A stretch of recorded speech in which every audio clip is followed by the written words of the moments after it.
A disappointing Week 1 loss has College of the Canyons in unfamiliar position, looking for a bounce back in Week 2 against a tough non-league opponent who's looking to cement themselves as a top contender in the 3C 2A. It's College of the Canyons in Fullerton in Week 2 on the Cougar Sports Network and SoCal College Sports and SCV TV. Hello there and welcome in alongside College of the Canyons Director of Public Information and Public Relations and Sports Information, Jesse Munoz. I am Matt Robinson. So glad to have you along with us once again for another season of Cougar football. And Jesse, before the season even began, we knew this would be a season of change for College of the Canyons, so to speak, simply by the way the schedule was put together. And the Cougars foregoing their traditional 6 p.m. starts for a handful of different start times this season. It's actually a change as you look at the graphic on your screen. Today was supposed to start at 1 p.m.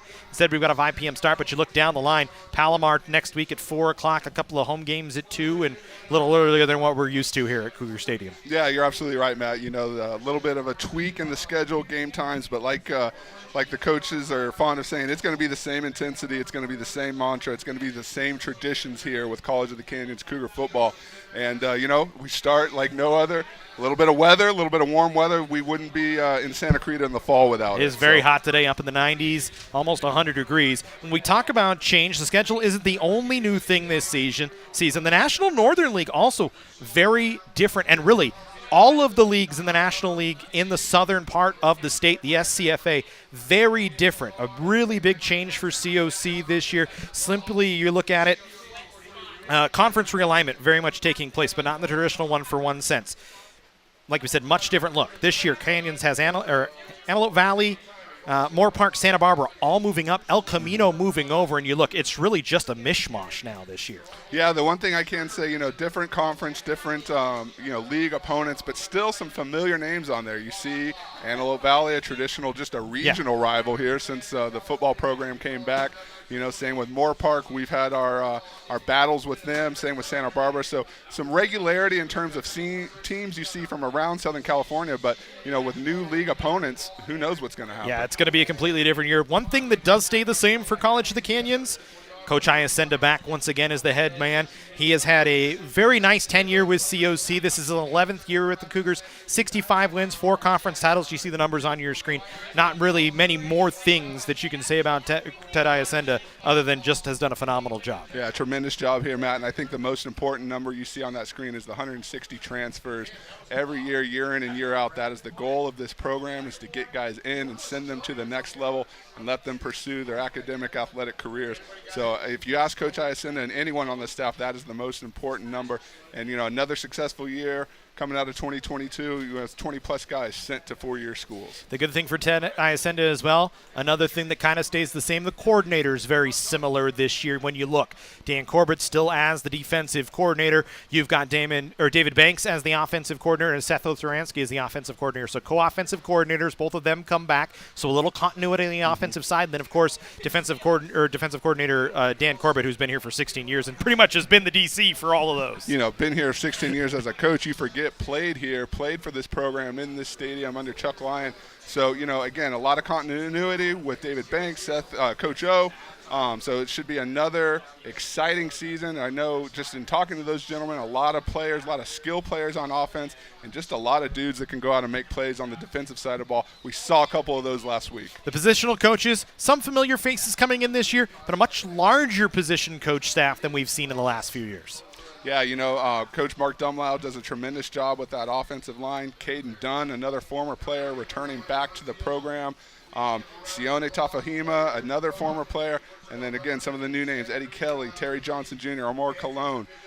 Do definitely want to mention Matt and Melissa Hawley, new to our staff this year. Melissa, the Director of Football Operations, doing a lot of good things for the Cougars. Now, let's get into the matchup here today. We've talked enough about the coaches. We've talked enough about the schedule. We've talked enough about the realignment. Let's talk about the matchup here today. Fullerton, ranked in the top 25 right now. I believe number 4 in the state rankings. College of the Canyons, 23-25 in the state rankings. So 2 top 25 teams. And it's going to be a tough matchup for COC. You're coming in off a Week 1 loss, a disappointing loss to a Citrus team at 34-28. But now you try and bounce back against a really good program on the other side in Fullerton. Yeah, no doubt about it. Fullerton is one of those programs, much like College of the Canyons, that is going to be tough year in and year out. Doesn't matter the schedule, doesn't matter the conference, doesn't matter where they're playing. This is a team that's going to bring it. And like I said, these teams have had some battles. Last year, Fullerton was able to get out of Cougar Stadium with the victory. But you go back a couple of years, College of the Canyons has returned that favor. So should be a good one. Week 2, everyone had a chance, kind of a rehearsal to see what they had and have an opportunity to clean things up. This should be a good one here tonight, Matt.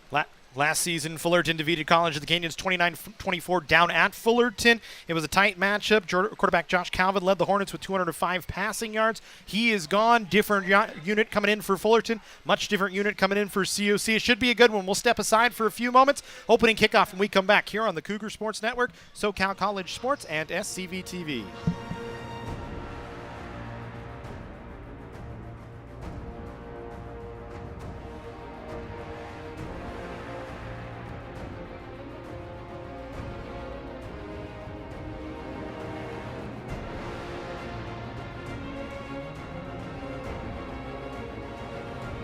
College of the Canyons is always ready when it comes to your athletic future.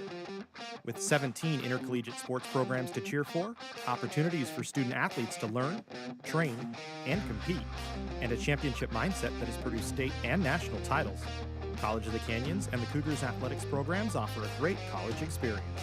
Take control of your athletic future at College of the Canyons. Visit canyons.edu/schedule and cocathletics.com now.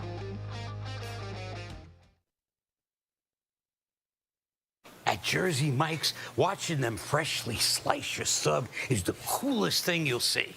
And the second coolest thing you'll see is this. Woo! Here we go. Twirl. Up, big two. Hand down. One hand. Up. No. Flip. I could eat. Slice right in front of you. The Jersey Mike's thing. A sub above. Meet Nigel Terry. In 2018, UCLA Health made him Laker for a day. Not because he beat cancer once, he beat cancer twice.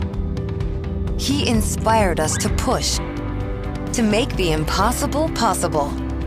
Because that's what Nigels do. And the world needs more Nigels. UCLA Health. Our sports medicine program here at College of the Canyons is meant to introduce students who are interested in some type of career in sports medicine. Most of my students are interested in careers as an athletic trainer, physical therapist, or orthopedic surgeon. So when they're done with our program, they will have their Associates of Science. Do you love sports? And do you take satisfaction from seeing someone go from injury all the way back to the sport that they love? Then this is a program you should definitely consider.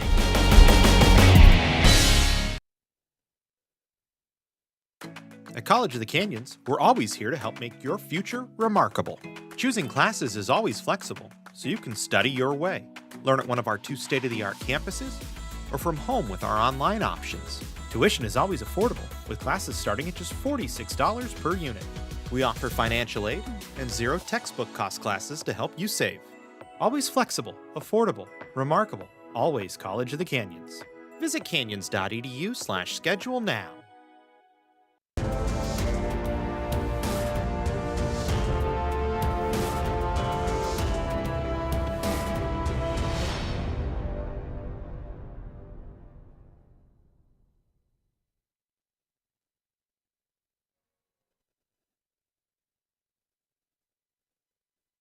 College of the Canyons football on the Cougar Sports Network is presented by Jersey Mike's. Try one of our authentic, fresh sliced and fresh grilled subs, always made to order. It's a Jersey Mike's thing. UCLA Health, delivering leading-edge patient care, research, and education. Chick-fil-A, we may be in the restaurant business, but really, we're about serving people. It's the little things. If you have a business and want to support COC Athletics, please contact the athletic department at 661-362-3491. Go Cougs!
Welcome back for college football here on the Cougar Sports Network, SoCal College Sports and SCV TV. As we are week 2, Fullerton at College of the Canyons. Opening kickoff coming up. COC will kick to Fullerton as the Hornets won the toss and took the football here in the first half. Matt Robinson alongside Jesse Munoz here with you. Happy to be here once again for COC football here in 2023.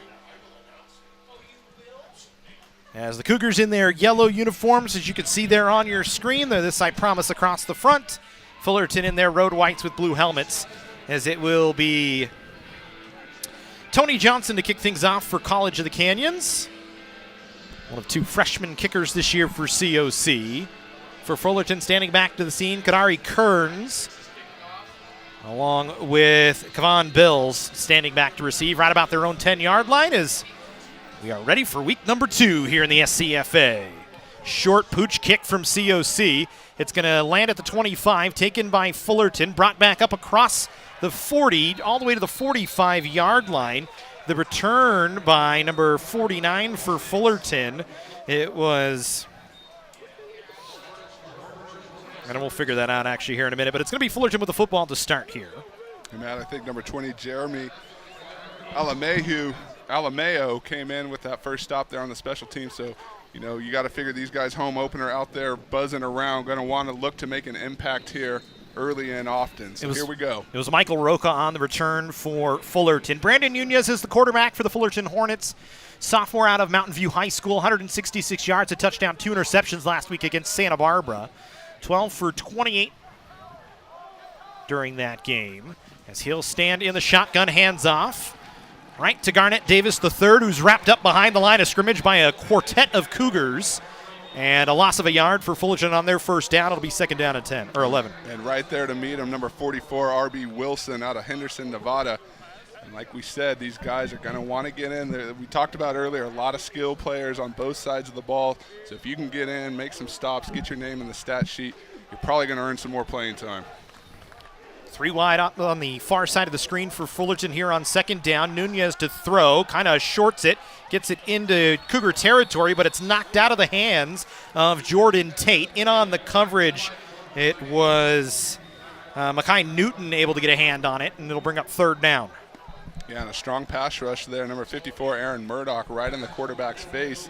So you like to see that early, kind of rattle the Fullerton quarterback a little bit if you can. So we'll go third down and 11 here. Ball in the Fullerton 44-yard line. They stay in that same formation with 3 wide out to the far side, 1 back in the backfield. They'll fake the handoff. Pass is short, caught across midfield. Ball is out on the ground, recovered by COC. And it's Cougar football, I want to say. And it is indeed Cougar football at their own 46-yard line. And a tremendous turn of events here for the Cougars, no doubt looking to get off the field. I think Fullerton's going to argue that the ball carrier was down, but a whole bunch of Cougars there to pounce on that one. And either way, you're getting off the field on third down. There's Jeremy Gonzalez on the reception. You can see it underneath there, Jesse. And I want to say the ball was out well before that. I think a hand on it. Yeah, I think that was 24, Kane Omahundro. I think you're out right. of Bishop, California. And let me tell you, that young man had a tremendous game last week. So excited to see what he brings to the table here in week 2. A kid with a lot of energy out there, makes a lot of big plays. We'll see the Cougar offense for the first time today. Bryce Dixon starts out as quarterback for COC. The sophomore out of Quartz Hill High School in the shotgun with a back to his left. He'll send 1 man in motion as we go on first and 10 from the negative 46. He'll throw on first down. Good pass to the tight end, the big man, number 16, Noah Staples on the reception, just a yard short of a first down. Noah Staples representing Piedmont, South Carolina. He's probably hope he's got some friends and family watching, but I love the play call as far as getting Dixon involved early, getting a couple short throws under his belt, builds that confidence. This is a young man that started last week and then gave way as the Cougars employed a quarterback rotation, but certainly a lot of skill there, and one of the returners from last year who did see some time out there for the Cougars. We'll go on second down. It's about a yard here for COC.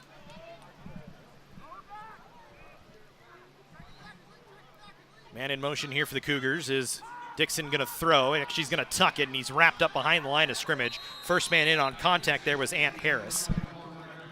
Yeah, you know, and that's a play that the Cougars did run with some success last year. Dixon able to get into the end zone on one of those, but you see the Fullerton front just kind of collapse. A lot of big boys there, so whatever hole he thought he saw closed up in a hurry. So we'll go on third down. It's 3rd and 4. You had 2nd and 1. You lose 3 yards. Dixon, not a guy that's going to run a lot. Last week, 6 for 16 on the ground with a touchdown. Did have a fumble as there's an offside, a free play here for the Cougars. Dixon, though, behind the line of scrimmage is sacked, but it's not going to matter. As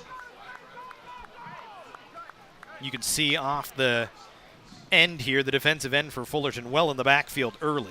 Yeah, not going to matter, but you got to bet he didn't want to take that hit. He just kind of braced for it. And like we said already, there's some big boys up front. Number 92, number 92, Ant Harris, and number 90, Eric Heel. So first down for COC. They get it off the penalty, and now they're on the plus side of the field. Mark it at the 43-yard line of Fullerton here. Dixon has Malachi Brooks in the backfield next to him. Or Malik Brooks, thank you, sorry. Malik Brooks in the backfield next to him. I blame you for that from this week, Jesse. As we put a man in motion. Dixon to throw here on first down. Pass along the outside, caught. Picked up by London Rivera. His 2nd reception of the year. That's going to be Lyndon Rivera actually coming up there with that big catch. And again, Dixon finding his rhythm early. And also want to point out we are looking forward to Malik Brooks. Had a big game last week. Was the primary ball carrier for the Cougars. And this is a young man that I know coming into his sophomore season with a lot of confidence. So he stays the primary ball carrier here on 2nd down, and we'll call it 4. Ball spotted at the 37-yard line. Dixon stays in the shotgun. He'll send a man in motion. It's Bowen moving across the formation. They wanted to pitch. Instead, Dixon just going to have to tuck it and take a loss of a yard. He got back to the 39-yard line, so actually -2. Dixon not having a good day on the ground so far. Yeah, you know, looked like a brief opening there with kind of the option pitch, but I think the better call to just tuck it and take the hit, live to play another down here. And now the Cougars going to be faced with another 3rd down. Penalty bailed them out last time. Let's see what they got doing here. So we'll call it 3rd and 6. The Cougars so far negative on the ground in rushing yards. And really, they haven't had really a good chance for anybody outside Dixon to go.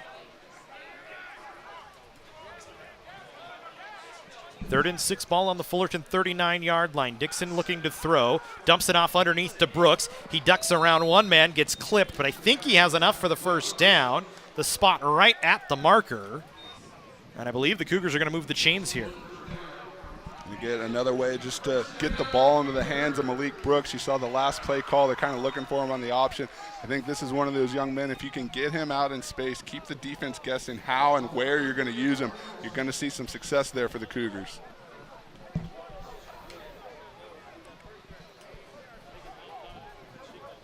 So we'll go 1st and 10 from the 33-yard line of Fullerton.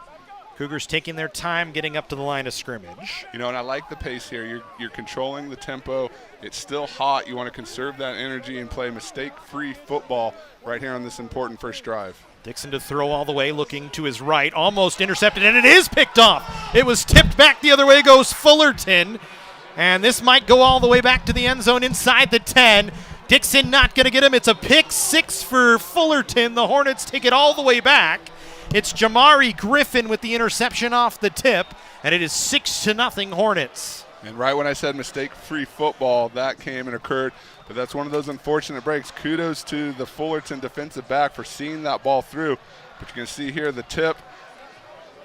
Chance to make a play on that in the tip, and then there's just green grass in front of him. So Branson Tita Noir was the one that got the hand on it to create the tip, Jesse. And Dixon, a nice job trying to run him down, but it just wasn't enough there. So a turnover, a pick 6, and Fullerton looks like they're going to go for 2 here. Try and make it 8-0. They'll send a man in motion with Nunez, and a timeout going to be called. And actually, it's going to be a false start. It's a penalty off the far side as a laundry down on the field.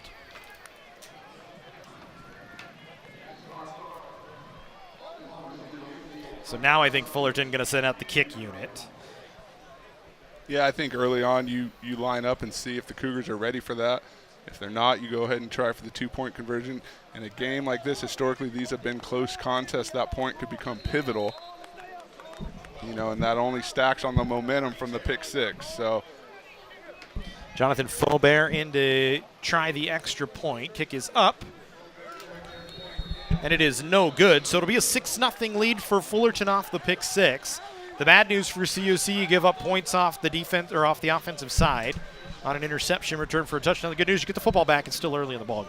Yeah, like you said, that's the key here. It's still early. Nothing is, down the train, so to speak.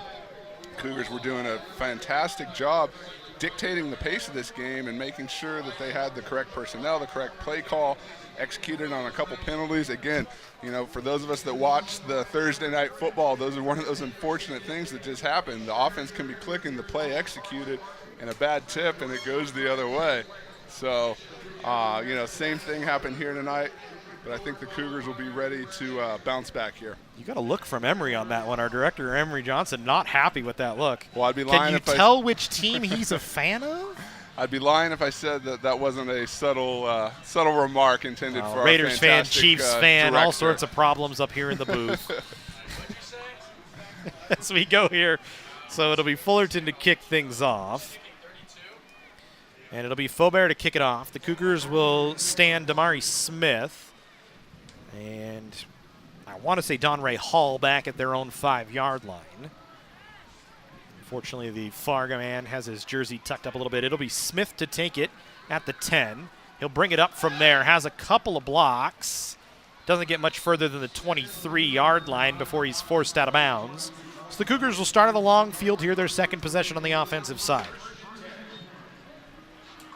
And interesting to see here what the Cougars want to do at the quarterback position. Last week there was a bit of a rotation where each quarterback started with 2 or 3 drives and kind of they progressed from there until eventually seeing who had the hot hand or the steady hand, as the case may be, depending on the situation. But it looks like it's going to be Dixon back out there again, and that's good to see because, like we've talked about, Matt, had executed on a couple of those throws, had picked up the first downs, just starting to get into things, and so it'll be nice for him to have a do-over of sorts here on the second drive. Dixon, not a guy without experience. Last year for College of the Canyons, 55 for 99, 707 yards, as they'll hand off to Malik Brooks. He's got a hole up the far side, all the way out to the 9-yard line. We'll see if he gets a decent spot. If it's going to be about a yard short of the marker, it looks like.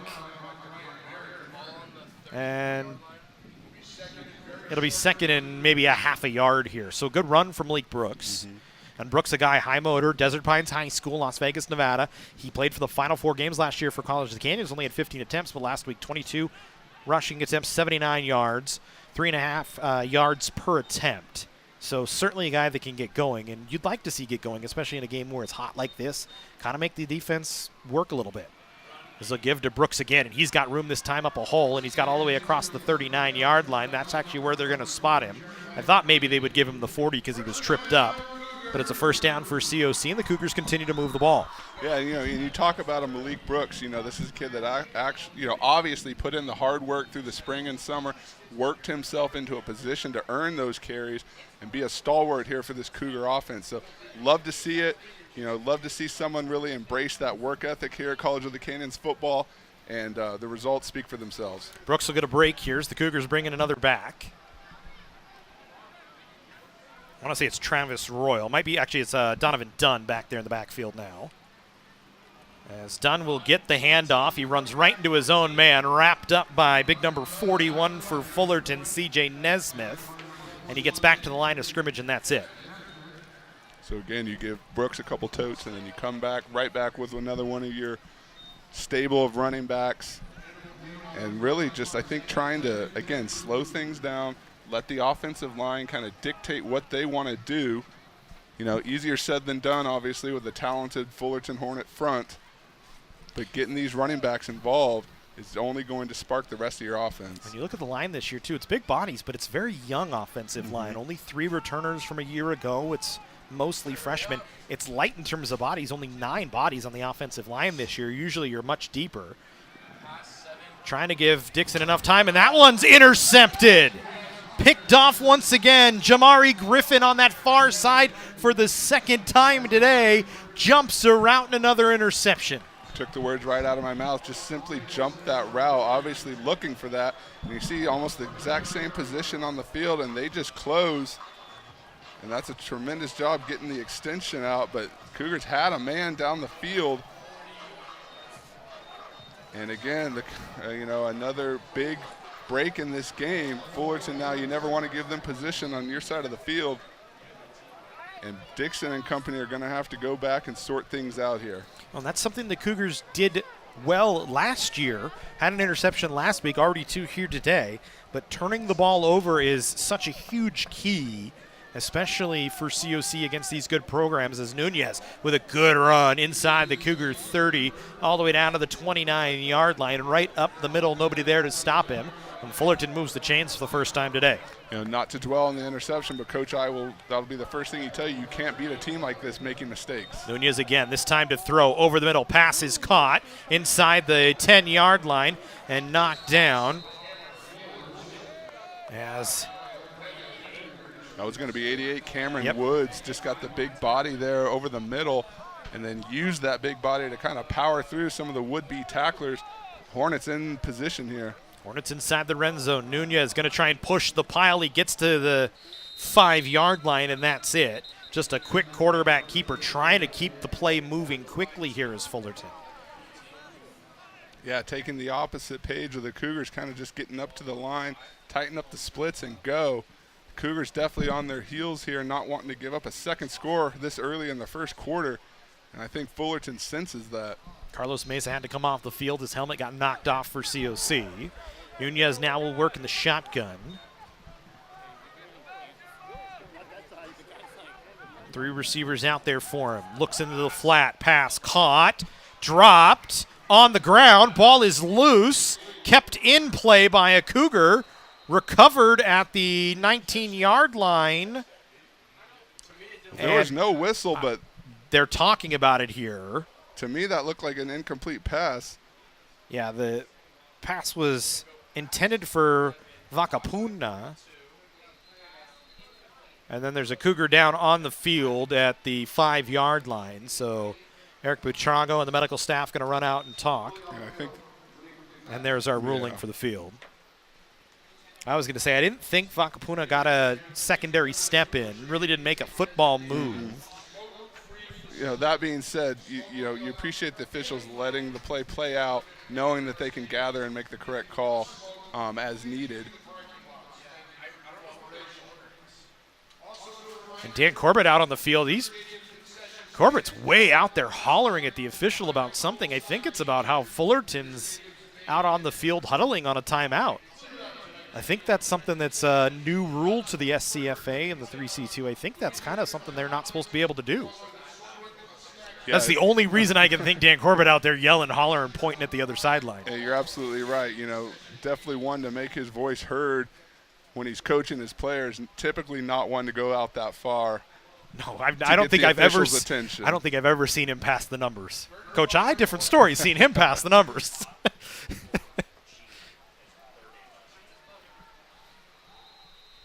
So 8:13 to go here in the first quarter. Fullerton trying to make it a 2-score game after the interception, the second of the first quarter, as Nunez in the shotgun once again.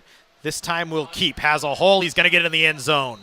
Nunez in for a touchdown, a perfectly run option play. Just able to slide the defense off to the left a little bit, cuts back the other way, and makes the touchdown run.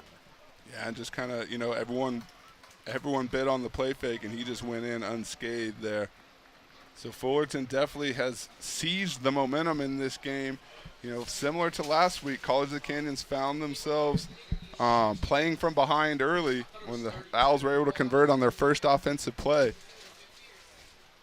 And you don't want to see, you don't want to go down that road again here a second time, but the Cougars now have no choice but to try and regroup and rally here with still a tremendous amount of time to play in this quarter and this ball game. Fullerton misses on another extra point. And circle those 2 plays, Matt, because huge. The Cougars get their offense back here in sync, and that could be a difference here down the stretch. Because it was Charles Viorel on the kick that missed it.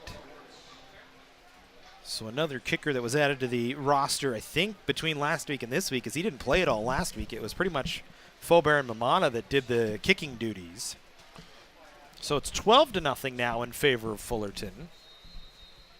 And an opportunity here for the Cougars to maybe lean on their special teams unit, get a boost here, some sort of spark to try and get back into this ball game. So once again, we'll have Donray Hall and Damari Smith back to receive for College of the Canyons. And now you'll be interested to see who COC brings out at quarterback after 2 interceptions. This one going to go in the end zone. It's going to be a touchback, so the Cougars will take over. Ball on their 25-yard line to start their third possession. And I would expect, since we expected a rotation at the quarterback position, you see Emery Floyd come in at some point. I would expect this to be his drive, as he seems to be the man in the middle of the pile leading the way. Floyd out of Horton High School in Tampa, Florida, went to Antelope Valley College last year, transferred after playing 6 games for the Marauders in 2021. Only threw 15 passes last year for 152 yards, but as a guy that can be pretty shifty, we saw a little bit last week at times, would spark the offense, only threw for 35 yards. I'd say that's the biggest impact he had last week, was just coming in, giving the Cougars a new look, a new weapon to use, and got them on the board with 2 scoring drives. Here's Brooks, tries the left side, picks up, we'll call it 2.5, maybe 3. I think they'll spot him at the 33. So we'll give him 3, or excuse me, not 33, 28. Bad math by me, backwards. But again, now you pair an Emery Floyd, who obviously flashed some skills running the ball, was able to get in the end zone. You come back with Malik Brooks out of the backfield, and maybe that's the approach the Cougars go with here, at least until they get themselves back into things here. So we'll 2nd down and 7. Ball spotted at the 28. 2 backs in the backfield this time, off with Floyd. Just a 5-man line of scrimmage for COC, as Floyd will keep it. Good mesh point that time, able to get up to the 35-yard line. That'll be enough for a 1st down, and you can see the defense bite on the fake. And again, I think 3 times with Brooks, they've kind of swung it out to the near side here, and then you just turn around and you use Floyd, that little misdirection, let him get up and go. That's a nice play call there to move the chains and get things reestablished. Taden Smith, one of the men in on contact for Fullerton that time, the sophomore out of Westminster High School. As we'll go 1st and 10, ball at the 35 of COC. The Cougars taking their time, and this is another different look that we've seen from COC. Last couple of years, we've seen them try and really run an up-tempo offense, taking all the play clock right now as the play clock inside of 5. As Floyd calls for the ball, he'll give to Brooks. Brooks off 1 tackle, still driving his feet, got up to the 44, and they'll call it the 44.5-yard line. So give him 4.5. It'll be 2nd down and 5.5 for Brooks. Yeah, and the 4.5, but I think the last 2+ were just an effort, just by virtue of him keeping his feet going and helping to move that pile. Those little extra yards are going to bode big here, especially as the Cougars, like you said, taking their time, seemingly content to claw it out here inch by inch, yard by yard. And this is, again, another thing we've not seen from COC in years past is the willingness to just use the bodies up front, run the football. We always want to try and see that flashy play, and you want to see that on tape. But I like the ability to kind of do things like this. And here's Floyd. He's going to go, and he's going to get right up to the marker, be about a yard short of it, so it'll bring 3rd and 1. But again, not afraid to run, not afraid to take contact. Yeah, that works. You see the personal protector kind of slide out with him, and then Floyd just using his better judgment. Had a man, but figured, hey, you know what? I can slip this guy. That's enough for the near a 1st down. Puts you up in a very manageable 3rd and short. And that's a nice job, again, protecting the football. You don't want to get too cute there. I'm sure Coach I and his staff are preaching protection here at this point. Can't give up another turnover. 2 backs once again for COC. 2 wide out to the far side. Floyd will give. Brooks slips 1 man, slips a 2nd, runs into his own man, but gets across midfield. And you got to like the blocking from Lyndon Rivera there, and just unfortunately Brooks runs into the back of him. Yeah, I think Brooks got a little excited here, saw a hole, saw the block. You see the ball swinging out there. Tried to split his blocker and the defender. Next time maybe just bounce that around. But again, you like the athleticism there and the determination to get upfield no matter the cost, no matter the route. And I like the blocking on the outside from Rivera as well, something that, a lot of top teams in the NFL, top teams in college football preach from their receivers. You don't see a lot in the JUCO game. A skill that definitely goes unsung but is vital to your offense. Floyd to throw here. This one caught by Rivera. Slips a man at the 45, still on his feet, inside the 30. Gets around a couple of bodies, gets knocked down, but they'll say he stepped out of bounds at right about the 28-yard line of Fullerton. But a good catch and run for College of the Canyons as Rivera makes a play. And again, we talked about just fighting for that extra inch, fighting for that extra step, and that's what it turns into. You slip a tackle, you get up the sideline. I mean, he was off and running, like you said, for just that misstep there out of bounds. But again, another chunk play for the Cougars, and this offense starting to come together here just as it did last week with Emory Floyd under center. So we'll go here on 1st and 10s. Ball spotted at the 28-yard line of Fullerton. Lone man in the backfield is Joshua Clark right now. They'll send one man in motion in Cameron Bowen. Floyd will pitch. Good block on the outside. Trying to fight for an extra couple that time was Clark. And he's able to pick up maybe 4 as they'll spot it right about the 25-yard line. And again, just that idea of getting your athletes in space, getting them the ball, making sure everybody's getting touches, see what works best for you. That's a nice play call there, getting Joshua Clark involved. 3-bunch set on the far side. Actually, 3 stacked out on the far side. Cougars just exclusively with that 5-man offensive line. Really no tight end in the ball game through this drive.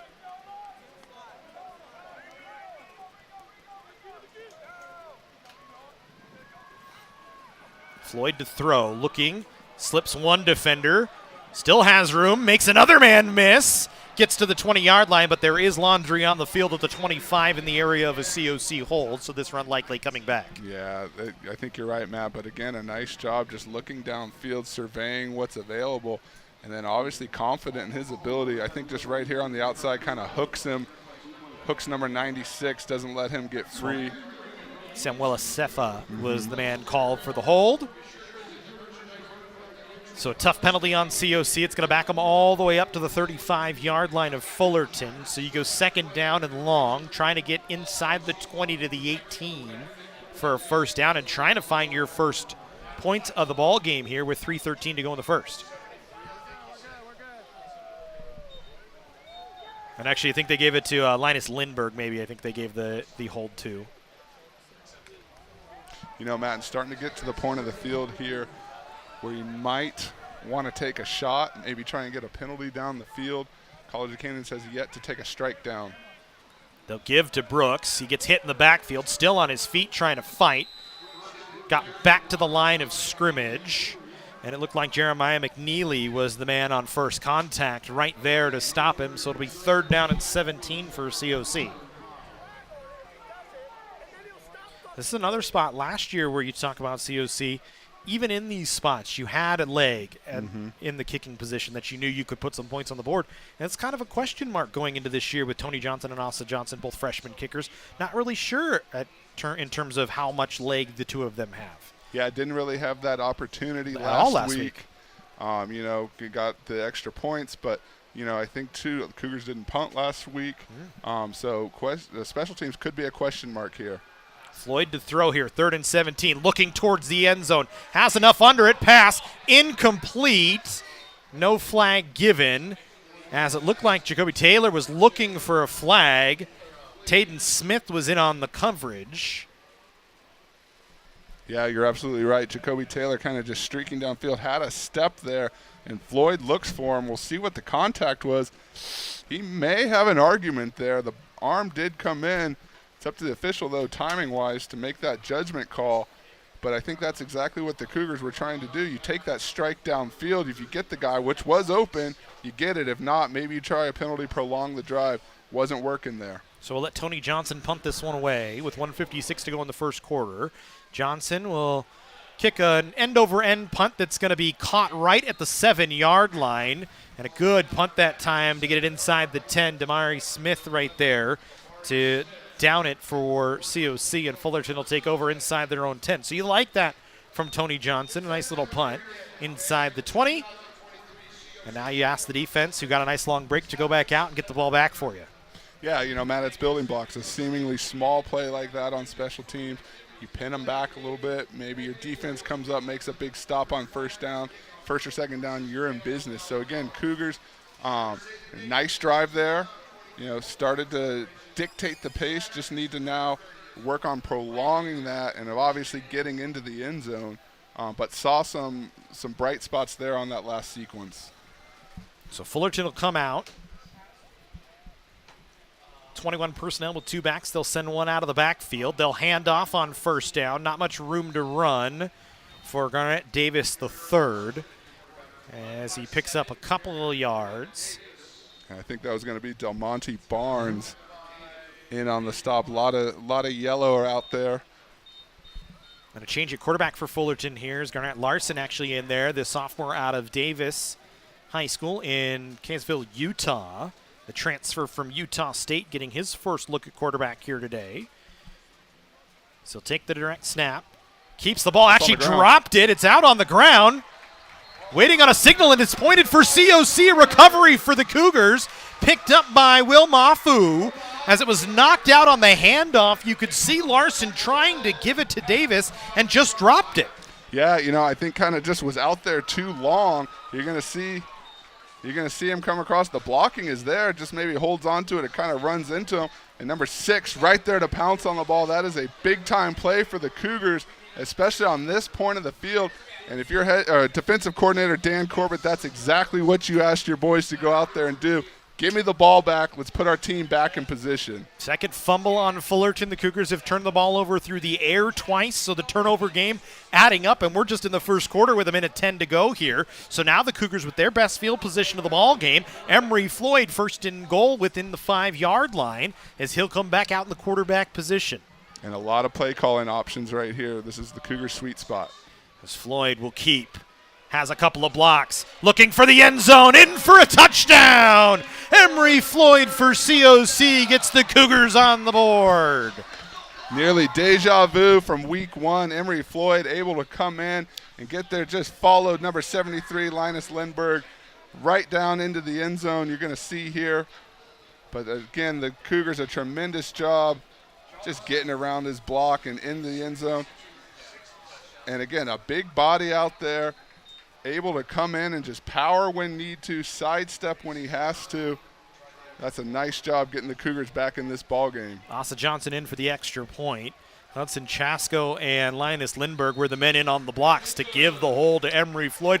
The kick is good. The Cougars are within 1 score. 12-7 in favor of Fullerton. 1:03 to go in the first quarter. You take another look at it, and really just good job from Floyd. Sees his blocks, bounces around a man, and really Lindbergh and Chasko working on that left side. You see that again. That's a tremendous pull and seal. And then again, Floyd just, you see that young man out there. He walks with an aura of confidence. And, aware of his skill set and the ability. He knows what he can do out there. And to see it come together with execution is really a great thing for the Cougars. I want to see him sling it a little bit, too, after that throw on that third down play. But certainly can run the ball, uses his legs very well. And that's something he did when he got the opportunity for Antelope Valley. He didn't get a lot of playing time for the Marauders last year, but can run the football, does a pretty good job at that, and you can see it right there, that shiftiness, that ability to kind of move. At Wharton High School, he threw for 872 yards during his high school career, but he rushed for 336, and he only played really 1 year at the high school level, really his senior year. And I think a little bit deceiving as far as his skill set. 6'3", a bigger guy out there. Tough return here. Kadari Kern slipped inside the 5, and the Cougar defense able to knock him down at the 15-yard line. So tough field position here for Fullerton as we can get back to Emery Floyd here in a little bit. We'll probably see him again at some point in the next few minutes. I have a feeling we'll be talking about him again here real soon. But, Matt, this defense, again, a tremendous job here. Have another opportunity. Fullerton a little bit backed up. And, the new quarterback came in 2 plays and put one on the turf, so that's got to be looming in the back of his mind. Cougars going to be flying around trying to get another one. And Fullerton going to go right back to Brandon Nunez here instead. So Larson got a chance, didn't do much with it. Nunez will take over. He'll sit 2 wide to each side with a back in the backfield next to him, sends one man in motion. He'll throw to the motion man in Christian Stewart, who gets across the 20 to the 25-yard line. They'll spot him right at the marker, so it'll be a first down. Yeah, Cougars kind of looked like they had that sniffed out. Alejandro out there on the wing just kind of was trying to get an arm out there, just got blocked, and it was enough doing for the Hornets to get some positive yardage there. So we'll go second down, or first down, excuse me, 1st and 10 from the 25 as the Hornets move the chains. Nunez again, this time will give right up the middle that time for Garnett Davis III. He's able to churn his feet for 5 yards, gets to the 30-yard line. And with 22 seconds to go, we'll see if Fullerton gets another playoff before the end of the first quarter.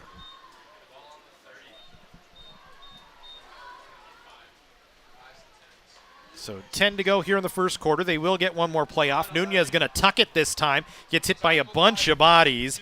52 for COC. Ryan Lucero the first in on contact. I think Matis Ortiz Jr. might have been there as well. And that'll bring us to the end of the first quarter. So 12-7 in favor of Fullerton. A back and forward first quarter. A lot of turnovers. We'll toss to a timeout. Second quarter action when we come back.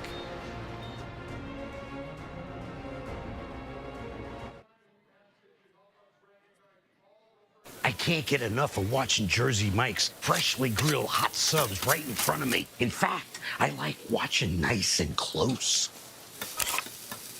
Oh, yeah. The eyes just moved. It's just the steam from the grill. You're seeing things. Look at that sizzle. Did you hear that? Relax, it's just the grill.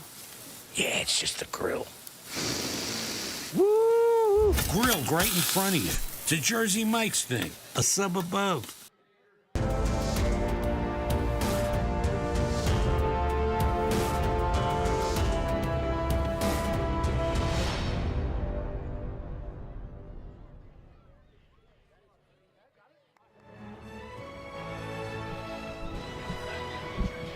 Welcome back to the Cougar Sports Network, Cougar Stadium, SoCal College Sports, and SCV TV.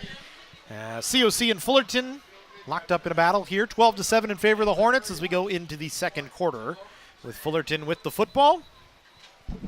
An action-packed first quarter, Matt, and I think if that's any indication of how this game is going to go, the fans at home and here in Cougar Stadium are going to be in for a good one, much as it always is with these two teams.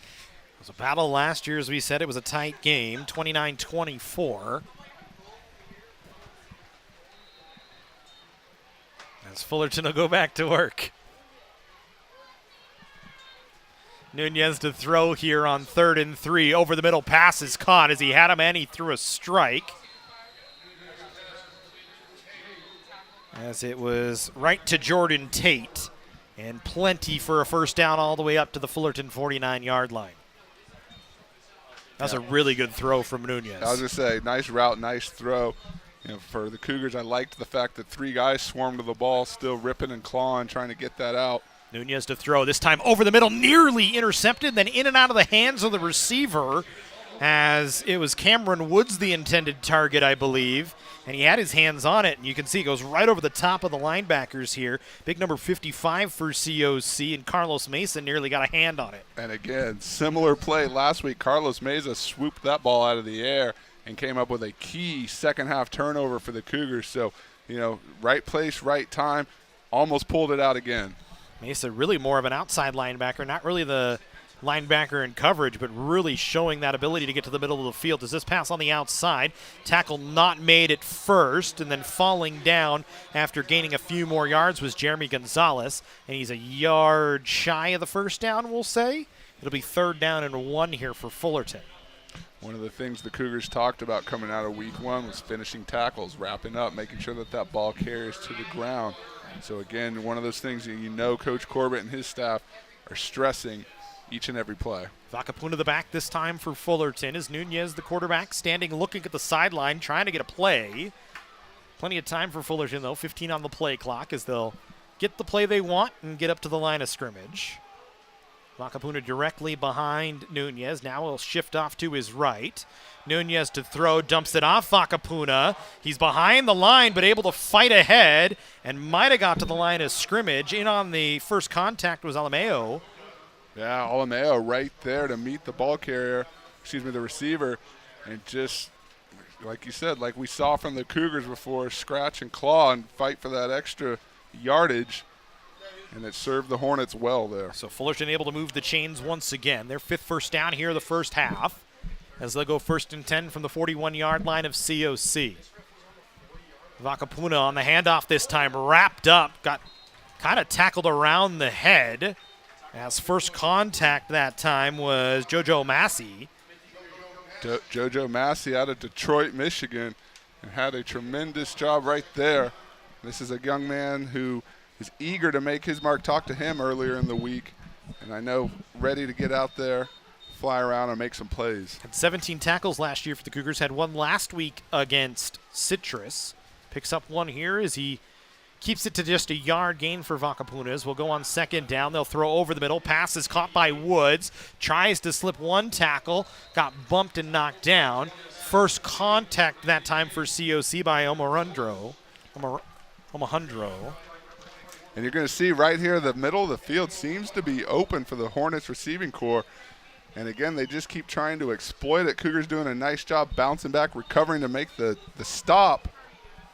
But a short 3rd and 1, and they're able to convert here. Nunez able to convert it. As in on the tackle was Clipperly that time, as they had Vakapuna running across. And Fullerton doing a good job picking up those short yardage downs, extending the drive. So ball spotted at the 32-yard line now. 1st and 10 for Fullerton. 12:25 to go here in the first half. The Hornets leading 12-7. As Nunez going to shift the pocket to the right and throw. Caught, picked up by Jeremy Gonzalez, knocked out a play by Omohundro, but it's a 9-yard gain. You know, Cougars flying around, they're making tackles, making stops, but they're just unfortunately downfield right now. Fullerton doing an excellent job converting here onto the short field. And the Hornets go quick once again, and it's Nunez once again on the keep, and he's able to get inside the 15-yard line all the way down to the 13. So Fullerton using their pace right now to really play tricks on the COC defense. And I think kind of exploiting it based on, you know, you slow it down a little bit, then you get the big play and you speed it up. You know, kind of keeping the Cougars guessing what that pace is going to be. And the results have been positive, so why change things up here? But Canyons, again, looking for a big stop here and need another turnover would be tremendous. Man in motion here for Fullerton. Davis the third in the backfield as the running back. Nunez to throw, kind of slings a sidearm that was tipped, nearly intercepted, but falls to the turf harmlessly as Johnny Smith got a hand on it. Ooh, and he wanted that when you see him jumping up and down. I got excited all the way up here in the booth. That's exactly the type of play call, the big play that Canyons needs right now. So 2nd down and 10. Seen more of that sidearm slingshot throw in recent years. Nunez trying it, of course, as Emory Johnson will tell you, our director, that is all his quarterback there in Kansas City, and Pat Mahomes. Is a nice little run for Fullerton. They're going to be a couple of yards short, bring up 3rd and about 3 inside the 10-yard line down to about the 6 or the 5 or the 7. Trying to see where the spot is. As they'll give once again. Davis not going to have much room as Mafu there. First contact was actually, I think Jackson Volk might have got a hand on him. Yeah, there's contact in the backfield, and he just kind of bounced out, trying to get upfield again. A big 4th down. You hear those bells. Fullerton going to go for it. They need a yard. Nunez going to push the pile, and he's going to just get it, I think. I think that second effort, he kind of stood up and stopped there, kept the legs moving, got behind those big boys up front. But Matt, back to your point, you know, you talk about the Steph Curry effect in basketball. 100% the exact same thing in football. You got the Patrick Mahomes effect where seemingly everybody thinks that they have a sidearm angle or a flip or a behind the pass. You know, if you can execute it, you look like a hero, and it's tremendous. If you can't, it looks like a mistake, and, hey, what are you doing out there? So live and die by it, I guess. But Patrick Mahomes was a young man, too, experimenting with his skills at one point. So as we go, Nunez in the backfield, Davis with him. Nunez will keep. He can't get to the goal line as the Cougars able to keep him just shy. First contact was Mafu once again, as Will Mafu's been everywhere so far. Mafu last week, 6 tackles in the ball game. the sophomore out of Clearwater Central Catholic High School in Florida, making an impact once again here, just trying to keep the ball short of the goal line. As Fullerton, second and goal from the 2. Nunez under center this time. Will give to Davis the third, and he's going to be able to push the pile into the end zone for a Fullerton touchdown. Garnett Davis the third, his first touchdown of the season on the ground. He's able to push it through, and Fullerton going to take an 18-7 lead. Yeah, and Canyons did a nice job kind of holding strong there for a little bit, able to prolong things, but the Hornets just too big up front, too determined, able to eventually pound that in there. And again, College of the Canyons in this ball game have shown flashes on both sides, but unfortunately, it's the Hornets who have come out on the with the upper hand here. Faubert knocks it through that time, so Fullerton gets their first extra point of the ball game, make it 19-7, a 12-point lead once again. So we're really right back to where we were just a few moments ago before the COC touchdown near the end of the first quarter. So a 19-7 Fullerton lead, 9:50 to go. Look at some of the numbers so far. Fullerton 10 first downs on 28 total plays. The Cougars 7 on 21 total plays, so not that far off. The Cougars third down efficiency 2 of 4. Fullerton 4 of 6, and they're 1 of 1 on fourth down so far today. So 133 yards for Fullerton, just 92 for College of the Canyons. Most of the yards for Fullerton have come through the airs. They've thrown for 85 so far today, and it's really just been short chunks on the ground for the Hornets. Well, and like we talked about, after those first couple sequences of the Cougars, it's really been a back and forth, exchanging blows and scores and swings in this game. If you're College of the Canyons, you hope that one early mistake doesn't prove to be the difference as these two teams kind of settle down and get into a prize fight here. The ball will be taken at the 6-yard line by College of the Canyons on the kickoff. Spinning is Demari Smith. He got across the 20 but didn't get much more. As maybe to the 22. You were fired up, thought he was going to break one. Well, he broke that old, video game players of a certain generation will remember he broke the old NFL blitz spin around, and I thought I saw an opening, so I jumped up excited. But again, nice job of the Fullerton special teams unit to recognize that. But again, another one of those athletes, I feel like if he continues to get in the ball in his hands, it's just a matter of time before he breaks one. Had a huge run last week to help set up the Cougars in the second half. And again, I think just looking for his opportunity here again tonight. So we'll see Emery Floyd once again here to start things off in the drive for COC. Donovan Dunn will stand in the backfield. The freshman running back out of Hart High School just down the road, another local product for COC, will stand to his left. Cougars will give to Dunn. Dunn knocked down behind the line of scrimmage, tripped up, as it was Jordan Little on the tackle. And I think it's a loss of half a yard, maybe a full yard. So we'll say it's a full yard. We'll call it second down and 11 here. And now Emery Floyd here with an opportunity to kind of have the full field drive here to kind of see how things go.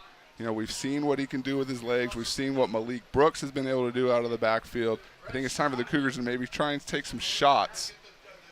As Floyd will tuck it this time. Slips one tackle, but not the second. That's a tackle on the ground by Tita Noir, who was just laying there and just was able to wrap up Floyd's foot. And there's going to be a flag, I think, coming from downfield. Ted Iacenda has his hands out. Yep. Saw something he didn't like. There's been a little bit of jaw in there on the outside. Such was the case last week as well. Yeah, I think just kind of unnecessarily going up at the face. It's actually going to be a foul on Fullerton. They're going to call it on Juwan Grant. Well, yeah, you see him there at the bottom. They kind of get tangled, and then the Fullerton defender just extends it a little bit. Maybe got a little bit of a face mask because you see the head turn right here. Yep. And then pulls his face mask, and absolutely Ted Iacenda spotted that and wanted to bring it to the officials' attention.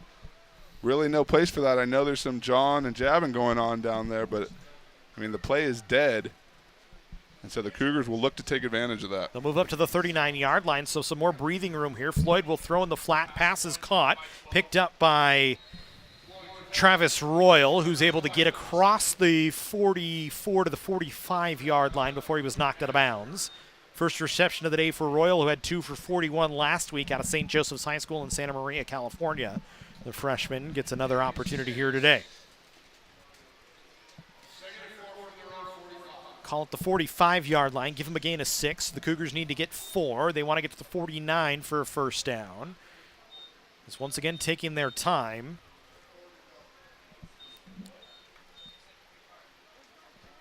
Dunn stays as the lone back. Cougars in 11 personnel right now as they'll work to go on the offensive attack here. As they'll fake the handoff pass, nearly intercepted once again. And that time it was Taden Smith who got a hand on it. I mean, the Fullerton defensive backs, give them credit. Either they are extremely fast and instinctive, able to jump those routes, or they have studied their film. Probably a combination of both, because they are seemingly ready each and every time the Cougars look downfield, right there on the ball. And if they aren't trying to jump the route, they're right there to make the tackle. So Canyon's going to have to watch out for that. You see the play calling trying to keep them on their toes, never knowing what Floyd's going to do, run, pass. Last two there, he dropped back to pass, and Fullerton's been on both of them. Canyon stays in that same 11 personnel formation here, as this time Dunn in the backfield. They'll fake the handoff. Floyd needs to get loose of a couple of bodies and then got wrapped up by his own offensive lineman as Palau kind of ran into him and I think was just trying to keep him on his feet, if anything. Keep him on his feet or maybe pull him forward and avoid the sack, the negative yardage there. But, yeah, I mean, that play was kind of ill-fated from the beginning. Just got blown up in the backfield, and there wasn't a lot of room for Floyd to scurry around and try and make something out of nothing. So, Cougars will have to punt here. Plenty of time to go in this quarter, but not what you wanted, especially when you're already being buoyed by the penalty to kind of move you ahead. Like to try and take advantage of that. So it'll be Tony Johnson here to kick for COC once again. Already a punt inside the 10. This time it's a little bit longer of a kick this time. I think it's Jeremy Gonzalez standing back at about his own 15-yard line. It's not a very good punt. It takes a Fullerton bounce and comes back outside the 30-yard line, down at about the 32. Got a little bit of backspin there on that one. So Fullerton will look to get back into business here as College of the Canyons continues to fight and claw this defensive unit, wanting to keep the Cougars in this ball game. Another turnover here would be beautiful, but you can't rely on that. Eventually the offense is going to have to step up and meet them halfway. Yeah, and it's been a tough struggle on the offensive side at times for COC. Like we said, 95 yards coming into that last drive, most of those coming on the ground. You'd look 52 or 51 yards on the ground. The pick six really has hurt you so far. That's the one big glaring mark on the offensive side. As now they ask the defense to go back and get another turnover. Nunez throws over the middle and drops down in and out of the hands of the intended target in Austin Levas. Yeah, and that's one of those balls, Timothy Jackson, right there in the area. Kind of the same thing that happened to Fullerton. You get a tip and you just want to try and swoop that ball out of the air. That would have been big for the Cougars. But again, like the positioning, like the fact that they are there to make a play on the ball. Johnny Smith was also in there on the coverage for COC. As Nunez will hand off, Vakapuna bounces outside, still fights his way forward. On a play that looked like he only had 5, he gets 7 on the play. Yeah, he's a tough runner. I mean, stays low to the ground, listed at 5'8", but the way his style of running looks much more compact to the ground like that and just able to get up and get those hard yards. There's a man down for COC on the field on the near side. Jacob Clipperly is down, the defensive back out of Golden Valley High School, who had a big game last week. Clipperly, 9 tackles, and certainly a guy you want to see out on the field, can make an impact on that defensive side. Did have 1 tackle for a loss, had a pass breakup as well. So not something you want to see on the ground if you're COC, as he is certainly one of the more experienced guys on the defensive side of the football this year. And good to see him bounce up, just a little shaken there. But yeah, I believe led the Cougars last week in tackles. And again, for a defensive unit that, had its issues in the first half, but was able to buckle down and hold the Owls to 3 points down the stretch. And again, that's one of those things you love to see, is for your defensive leaders to step up and make plays when it's most needed. And so we'll see if the trainers tend to him here. It's 3rd and 3 here for Fullerton now. So the Cougars trying to get off the field once again. 6:59 to go here in the first half. 19-7 in favor of the Hornets.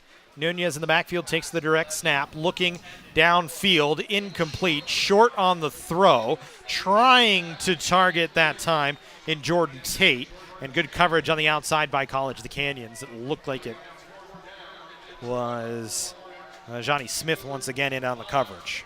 And that's exactly what you need to do. Limit that drive, step up, play College of the Canyons Cougar defense, and put the ball back in your in your offense's hands. And let's see, too, again, we talked about the special team spark. Might get a return here. This would be a tremendous start here for the Cougars with less than 7 to go in the half. Canyons looked like they were going to press here. Instead, they back off a couple of guys. So Royal will stand back at his own 25-yard line, calls for the fair catch at about the 29. We'll see if that's where they give him the spot, and it indeed is. So the Cougars will take over from there. And now we'll see if they decide to go back to Emery Floyd. They decide to go to Bryce Dixon once again. It's kind of a guessing game from drive to drive for COC. Yeah, I think Coach Iron Company, evaluating each and every snap, might be a situation where it's not a general rotation, a two and done. It might be a point where it comes to, okay, who's got the hot hand, who's in a better position to lead us on this sequence, depending on what your offensive mindset is at this point of the game, this point of the field. You saw a situation last week where Dixon hadn't been in the game, came down to the last drive of the fourth quarter, and he was back in there. So, again, College of the Canyons with a lot of options out there and sticking with Floyd for at least one more round. Malik Brooks the back this time in the backfield. He wasn't on the last drive, maybe getting a little bit of an extended rest with the heat as Floyd hit in the backfield, sacked, unabated to the quarterback that time, Carlos Torres, and Floyd lucky he didn't get blown up even worse. Yeah, I mean, that's one of those things that you just have nightmares about, a big 90 number with his hand down coming right at you. And I believe Carlos Torres listed at 6'4", 245, so that's no fun. But a nice job of Floyd hanging in there, didn't really scurry or get flustered. Big enough body to take that hit, bounce back up, and see what happens the next round. Second sack of the season for Torres. So now the Cougars backed up 2nd and 17 from their own 23-yard line. Floyd will give this time to Brooks, who's got the edge, but then good pursuit coming back to knock him down. And then more flags on the field as once again Cameron Bowen was tied up with Taden Smith, it looked like this time. Yeah, and actually, no, it was Kanari Kearns once again. I think this is going to go against Bowen. I started to say, I think this time they're getting Bowen, and you see Coach I with his hands on his hips, kind of staring down what happened here, and probably questioning the need for that. Again, especially you're trying to make up ground here. You cannot afford those types of penalties. So it's a dead ball foul, too, to make it even worse. So you lose 15 yards from the spot of the foul, or from the spot of the ball after the play, and you lose the down as well. So ball now all the way back to the 12-yard line of COC. 3rd, and we'll call it forever. You need to get to the 40 to get a first down. And one of those things, a lot of emotion out there, a lot of things happening, but you just can't set your team back like that. It's Floyd to throw here on 3rd and well long. Deep downfield, looking for a man. Incomplete, but a flag on the play as it was Rivera that was open, and just a late tug by, I want to say it was Bryant Meredith. Oh, no, excuse me. It was Jamari Griffin who had the 2 interceptions early.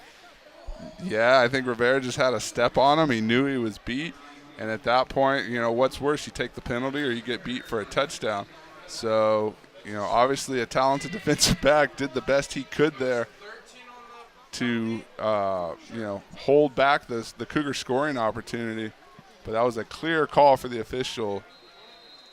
Unfortunately, in college, it's not a spot foul. It's only a 15-yard penalty, so you stay 3rd down, and you're 3rd down at about 13 here for COC, but a little more manageable on the 3rd down and you get than the was 15 last. back, and you come back, and like you said, a workable. Your playbook is much bigger for 3rd and 3, 3rd and 4 than it is for something else like that. 5 wide for COC here. And the Cougars going to have to call a timeout as they were running out of time on the play clock. Don't want to take another penalty here. So, well, we have a timeout. We'll take a timeout. 19-7 in favor of the Hornets. 5:23 to go here in the first half. COC and Fullerton.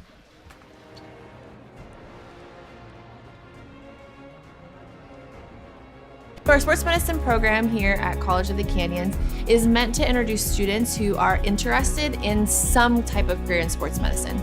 Most of my students are interested in careers as an athletic trainer, physical therapist, or orthopedic surgeon. So when they're done with our program, they will have their Associates of Science. Do you love sports? And do you take satisfaction from seeing someone go from injury all the way back to the sport that they love? Then this is a program you should definitely consider. Meet Nigel Terry.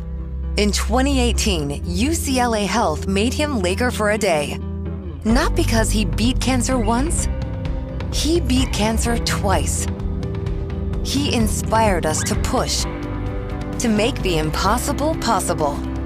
Because that's what Nigels do. And the world needs more Nigels. UCLA Health.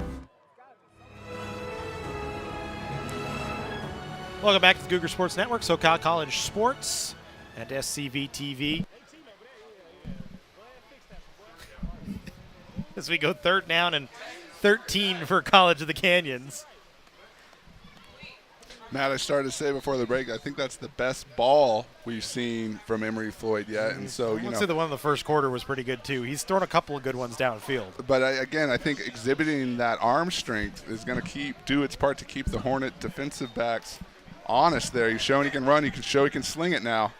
And that's something we're kind of missing so far this year from COC, that we're so used to seeing the quarterback throw the footballs. This one downfield, pass caught right at the 45-yard line and knocked out of bounds.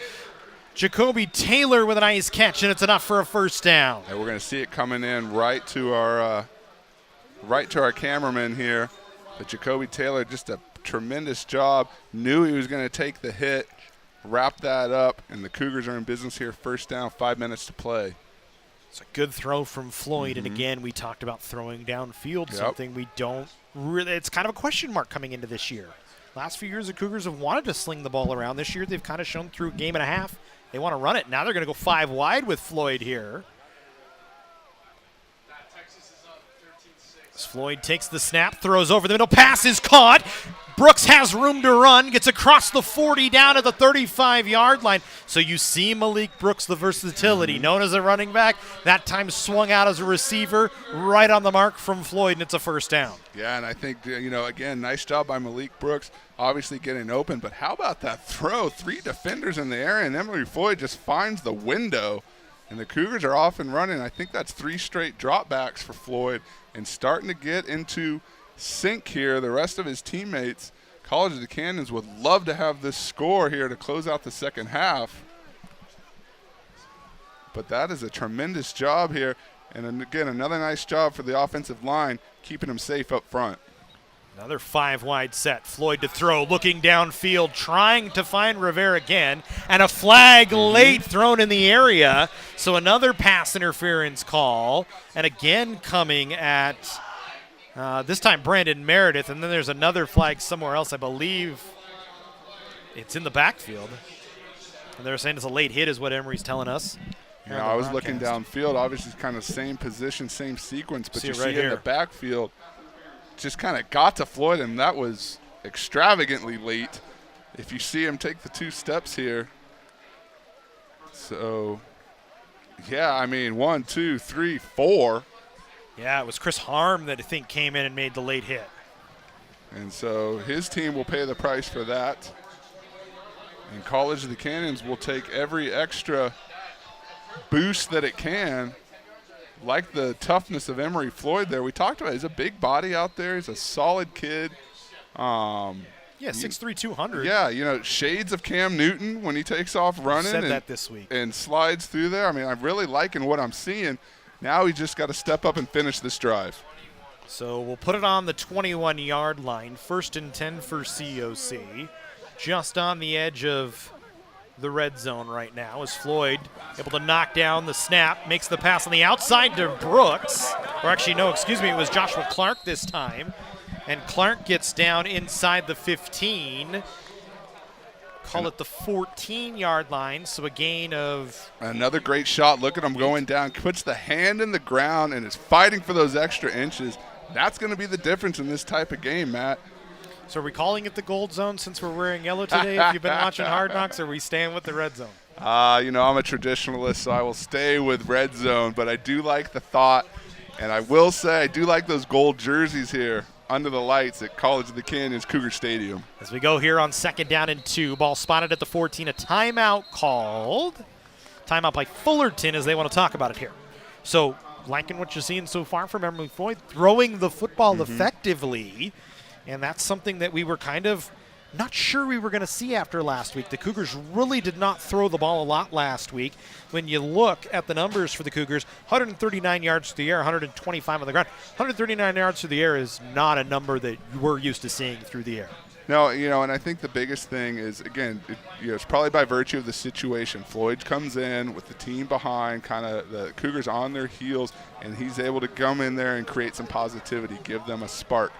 So I think that's the biggest factor here for, this team and the success that they've had under Floyd. Now, like I said, it's imperative that he finishes this drive. You can't, I feel like if you're College of the Canyons, you can't get off the field here without some points, especially heading into this halftime locker room. But things are clicking right now. The offensive play calling is there. The guys up front are doing their thing. Malik Brooks, how many times are we going to say his name tonight? Love to see him getting utilized. And so, again, it's just time to settle down here and punch this one in. So we'll go here for COC. 2nd down and 2 on the 14 as we reset.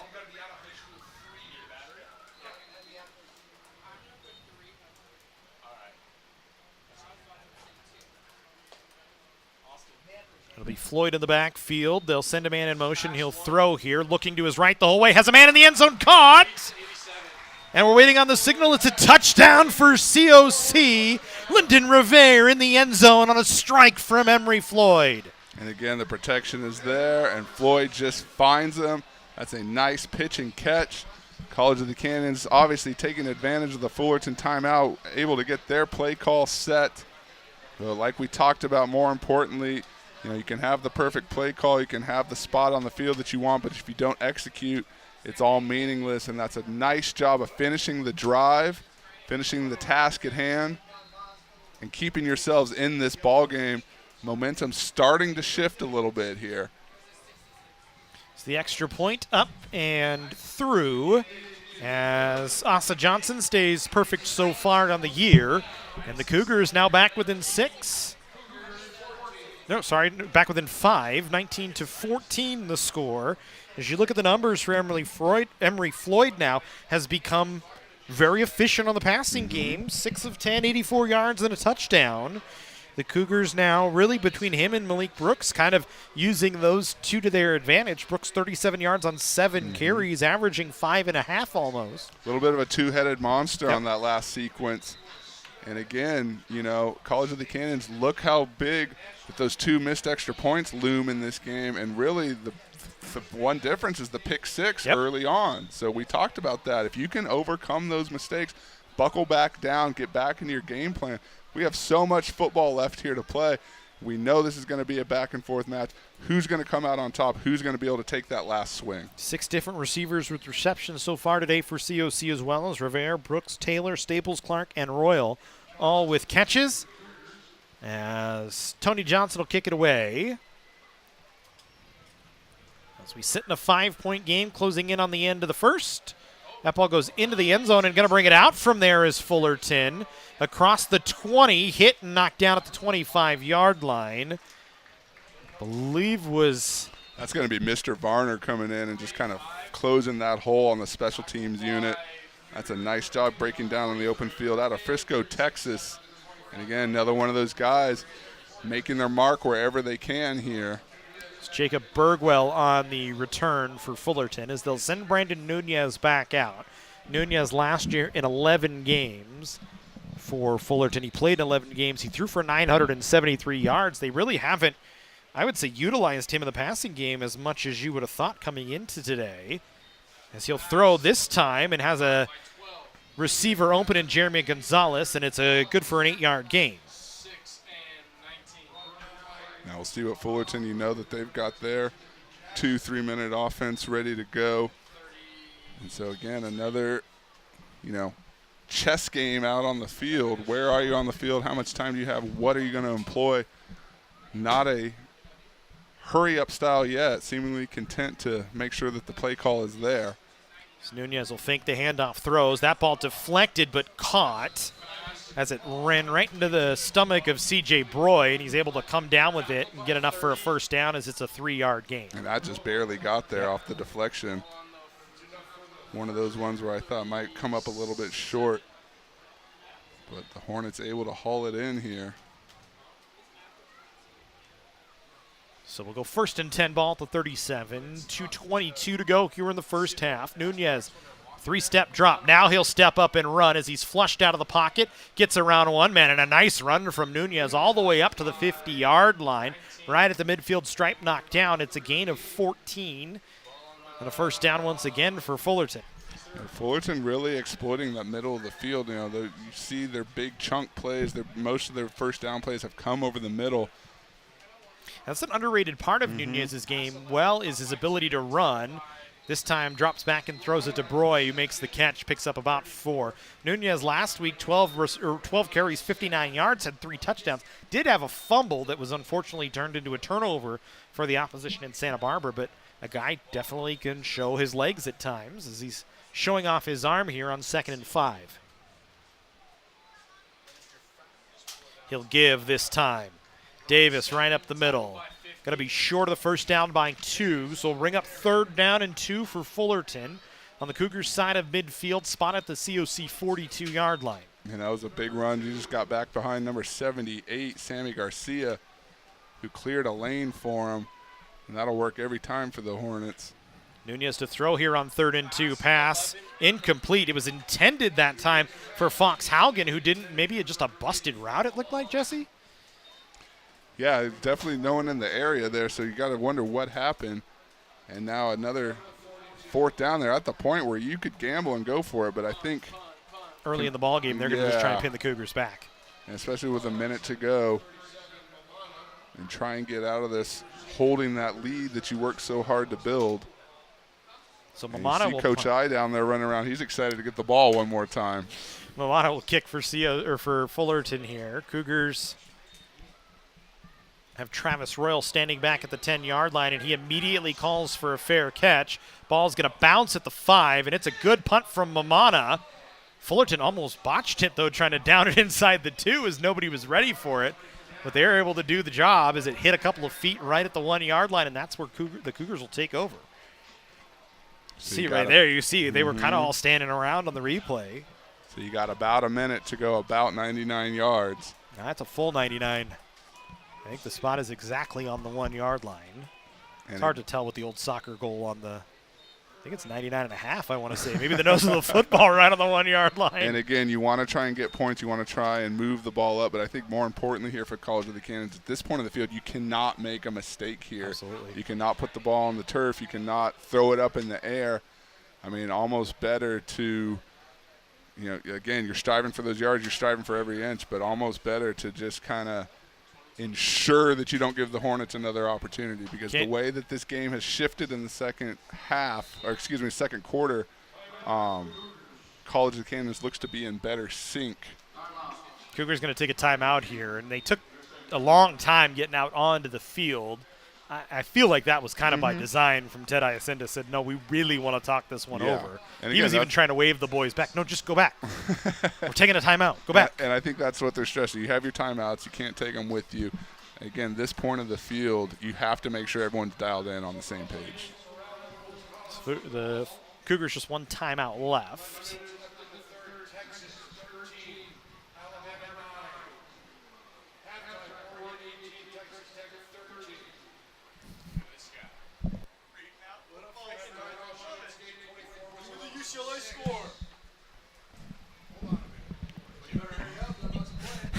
As we go here, 1st and 10, ball on the 1-yard line for COC. They come out in a jumbo package with Floyd under center and are just going to try and push the pile, and I don't think they did much.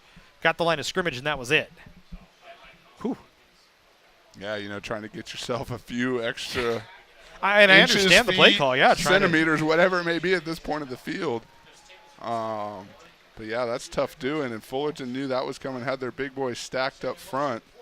And remember, the Cougars will get the ball out of the halftime break, too. So, if anything, maybe you just run a couple of plays, don't turn the ball over, and just go talk about it. And I think that's, you know, again, so many things can happen here at this point of the field. I think that you're content with how things have progressed here leading into the second half.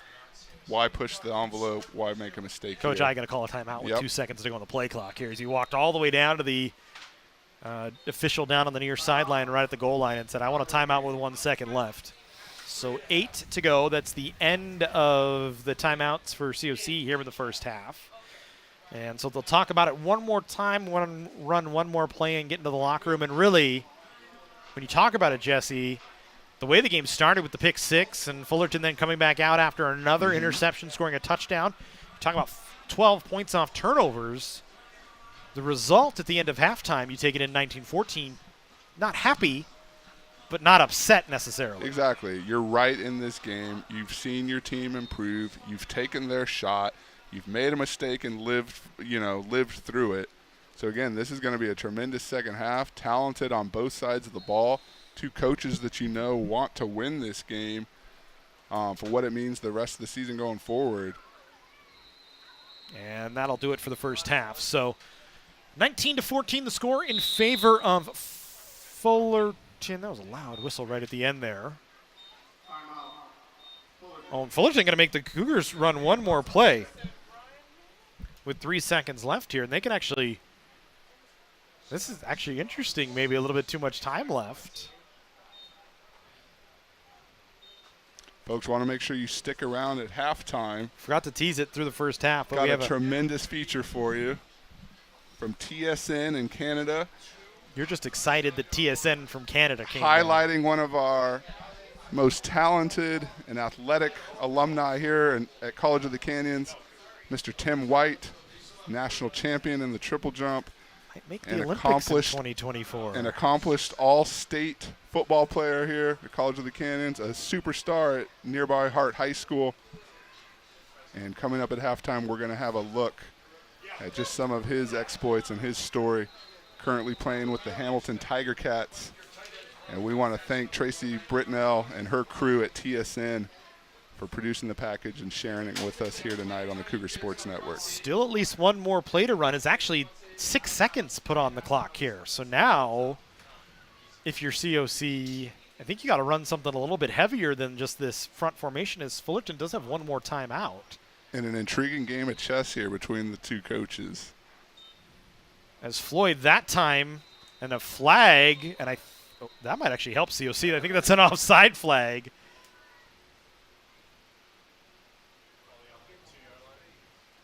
We'll see what so flag off the far here. sidelines.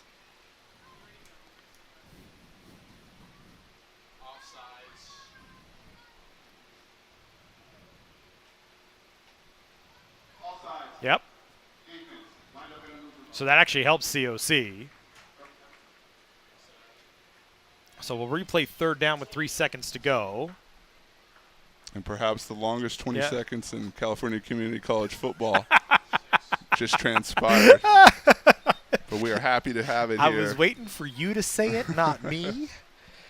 That makes me laugh. Thank you very much. But like I said, I'm excited for everyone to see about the legendary Tim White. And that's right. Former College of the Canyons athletic standout Tim White could have easily been forgiven for not finding his success in his life. He grew up in a large, tight-knit family, so that was on his side, but his housing situation was not. Despite his struggles, he has become an incredibly accomplished two-sport athlete playing at the CFL and working towards a spot on the 2024 United States Olympic track and field team. Here's a behind-the-scenes look at Tim from TSN in Canada in their series, Chasing Dreams.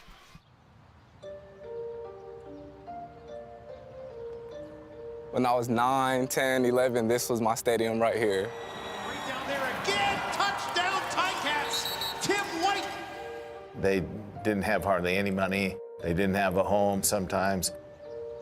We were always trying to find interactive, fun ways to get through what we were going through. There was a period in time where pretty much every single night, this was our home. You know, this is kind of where we had to sleep.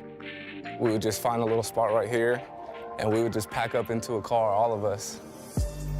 We didn't know until we were older that, like, oh, not everybody lives out of the car. Not everybody doesn't have food to eat every night.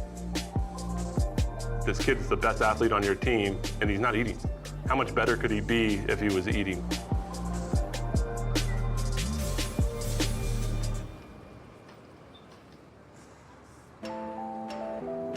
Tim White was born in Santa Clarita, California. The second youngest of 9, his athletic prowess shone early. Sometimes we would go to the park, and all of his siblings, we'd do like regular park stuff, like go down the slide, go on the swings, and then we'll look around and we'll see Timothy like doing a double backflip off the monkey bars. The park, however, was not just a place to play. Often, it was home. In the mornings, I would come in here and wash up, brush my teeth and everything like that, just make sure I could take care of my hygiene as best as possible. And then Tim would walk to school. Depending on where they stayed that night, the journey could be as long as 25 kilometers. I remember my siblings and I, we would do like intervals, like workouts to get to school. So sometimes we're like, let's run this block. Okay, we'll run a whole block and then we walk another block. By the time Tim started high school, his family's situation had improved. But things were far from perfect. There was times where I've seen Tim pushing a shopping cart down the street before with cans and stuff like that. These were a vital tool for us growing up because we would have to collect cans and do things like that in order to build up enough money to be able to eat at night.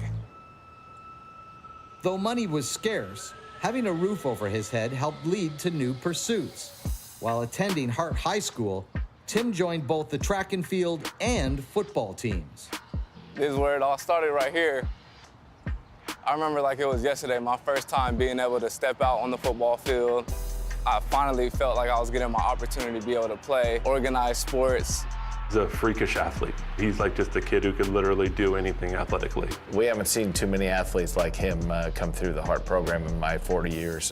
He might be the best athlete that we've ever had playing Hart football.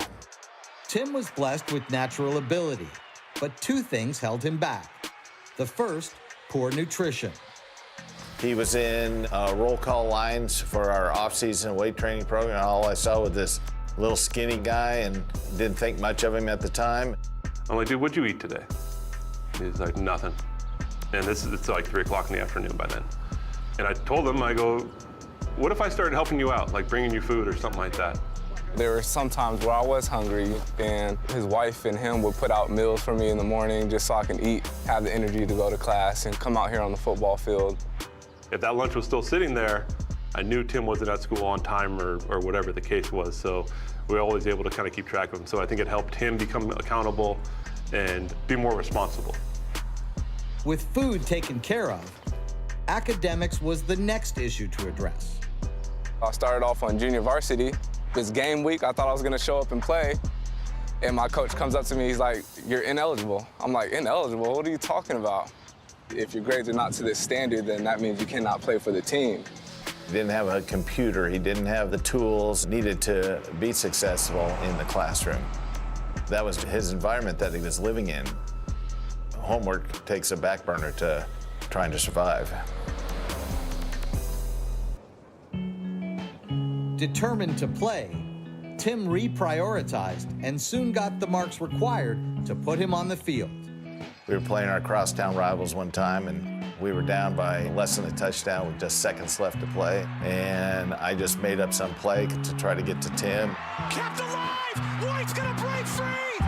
White's gonna score! Tim made one of the greatest one-arm, behind-the-back catches in school history. Tim was also excelling in track and field.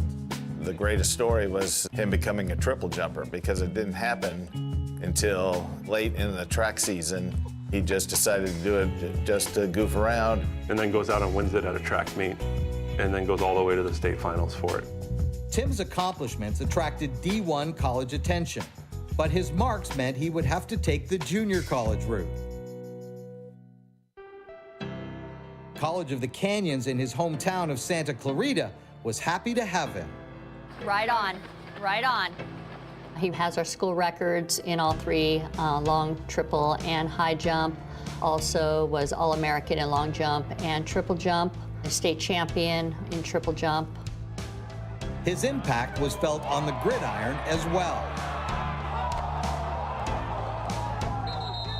The D1 attention came back, and he chose the Arizona State Sun Devils. We were extremely proud of Tim. It's that journey, that realization of a dream that you thought possibly might not happen, but you didn't give up on it. Tim's name was not called during the 2017 NFL Draft, but the Baltimore Ravens signed him shortly after. And now Woodruff to the end zone. It's Tim White. I just had a great experience there. Got to be around some great guys. I feel like I played extremely well there, you know, and definitely left no regret. Tim spent time with the Jets and Saints as well, but was released in 2020. As he contemplated his future, the Tokyo Olympics were on the horizon.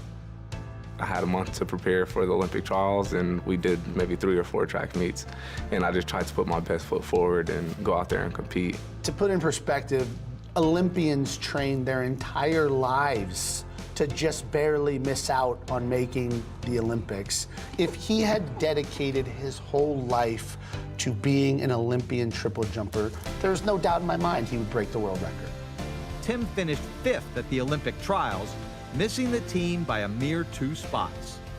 You do wonder, yes, what if? Coulda, shoulda, woulda, but didn't. How good he could be if he just specialized. But he wouldn't have had the experiences that he's having now and what he is having with his professional career. The current experience in the CFL is clearly going well. Looking towards the end zone to White, and he's got it! Tim is one of the league's top receivers, but he has not forgotten where he came from and who helped him to get here.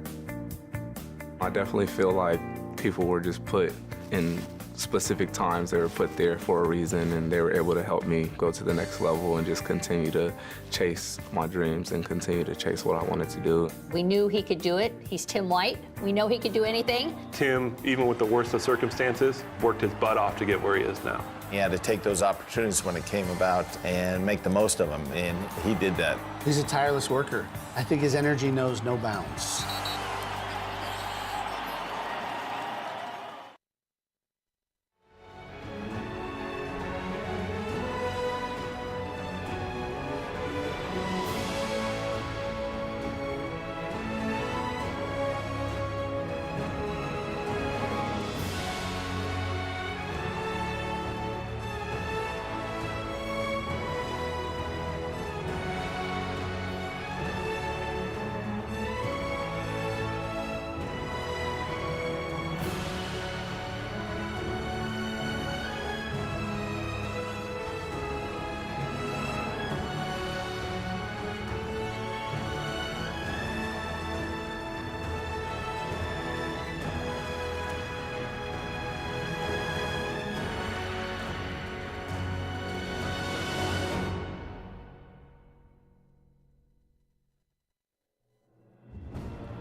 19-14 Fullerton as we get ready for second half action. COC and Fullerton College Horn.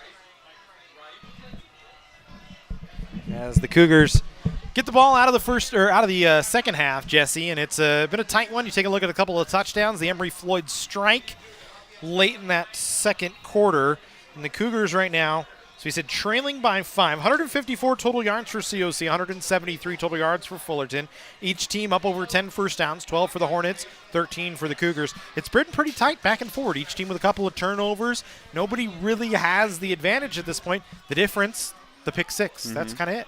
Yeah, exactly what we thought coming in. Two ranked teams, two respected, historically strong programs here in the SCFA, and two teams that are going to battle each and every week. And for College of the Canyons, coming off the loss, obviously needing to get back on the right track, and for Fullerton, coming in as the number 5 and number 4 ranked team in the state, no doubt expect to come in here and emerge with a victory. Yeah, absolutely. It's been, like we said, tight. You look at some of the other numbers for each side. For Fullerton, Brandon Nunez, 11 of 18, 92 yards through the air, 9 carries, 47 yards on the ground. He's been kind of the motor running for Fullerton so far here today on the offensive side.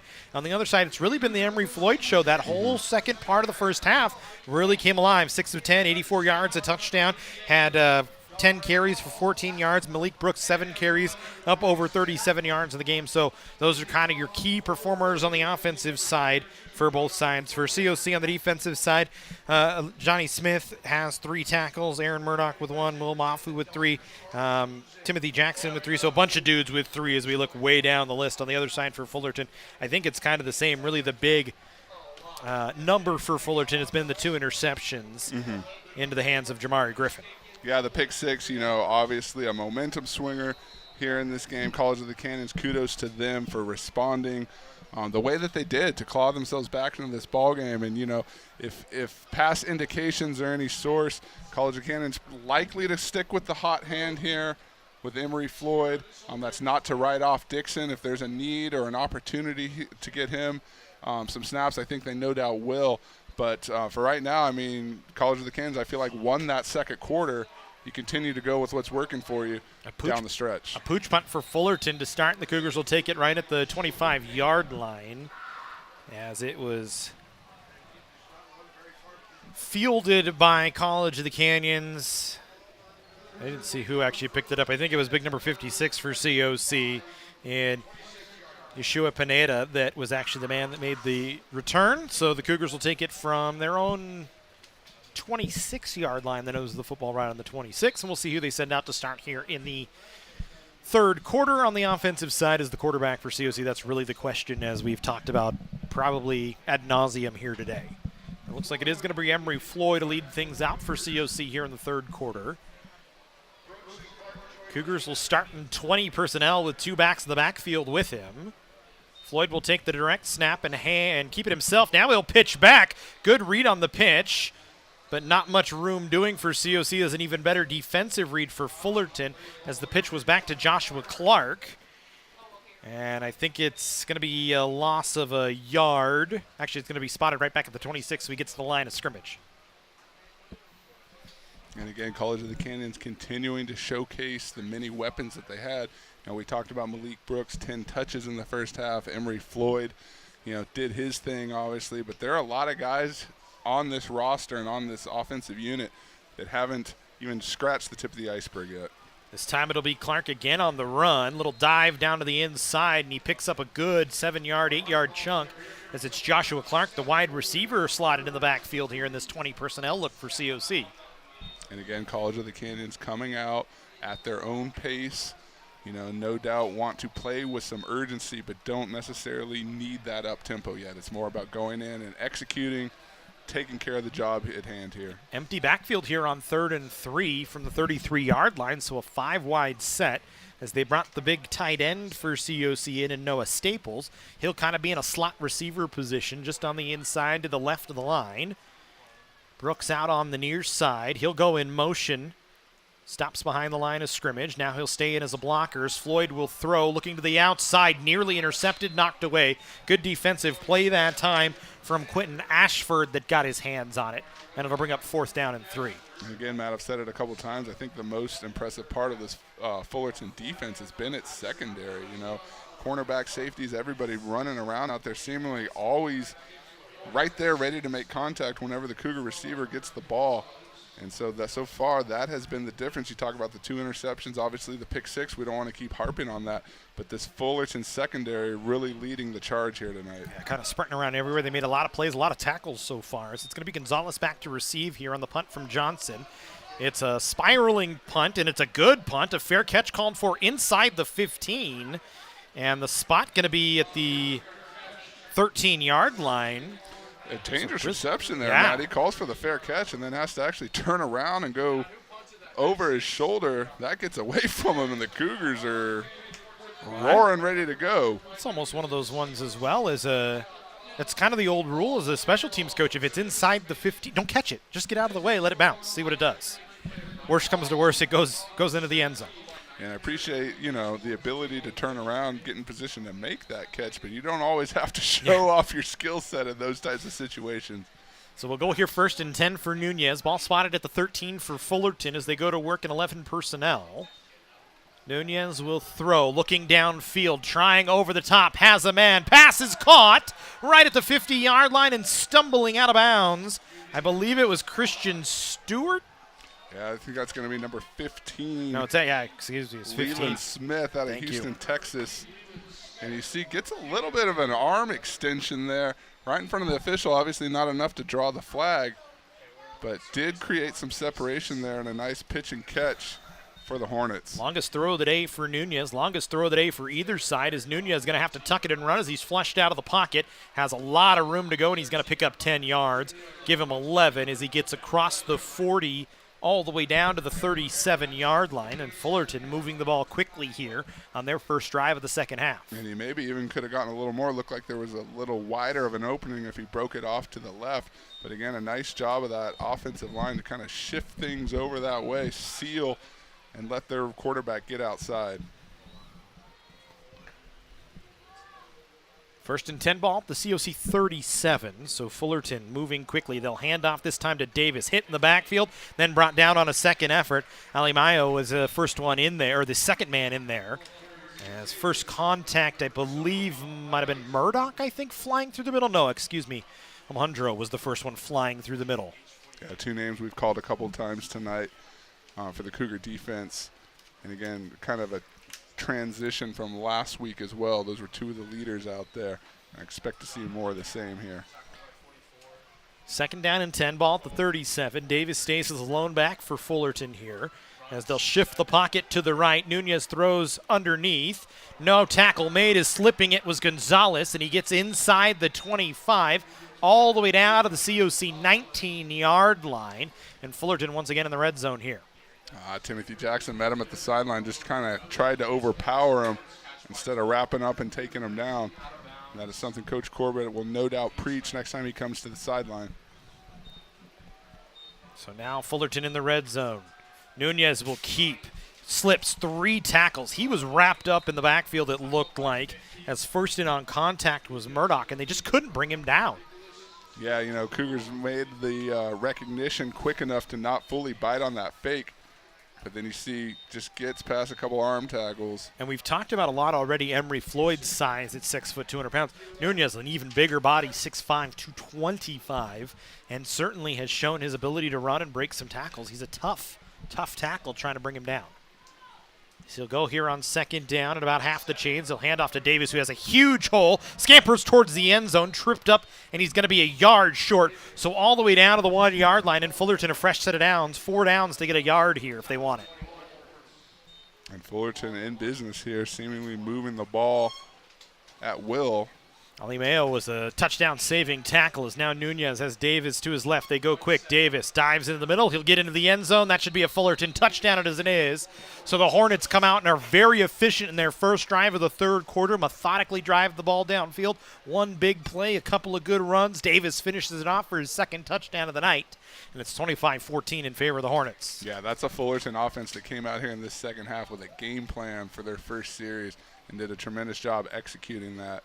College of Canyon's going to have to do better in response, but that was seemingly too easy, especially when they got down here in the red zone. Faubert to try and pick up the extra point, which has been a point of contention for Fullerton so far today. They've missed 2, they've made 2, so we'll make it 26-14. Fullerton back out in front by 12, 10:48 to go here in the third quarter.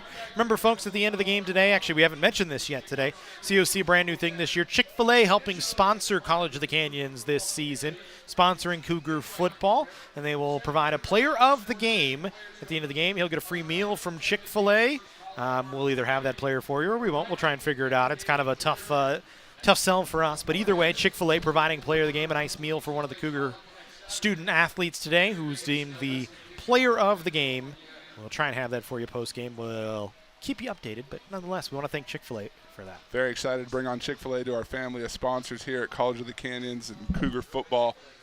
Tremendous community support from all of our partners, and like I said, Chick-fil-A known throughout the community for support of education and youth athletics, and again, happy to have them here. Chick-fil-A at the Valencia Town Center.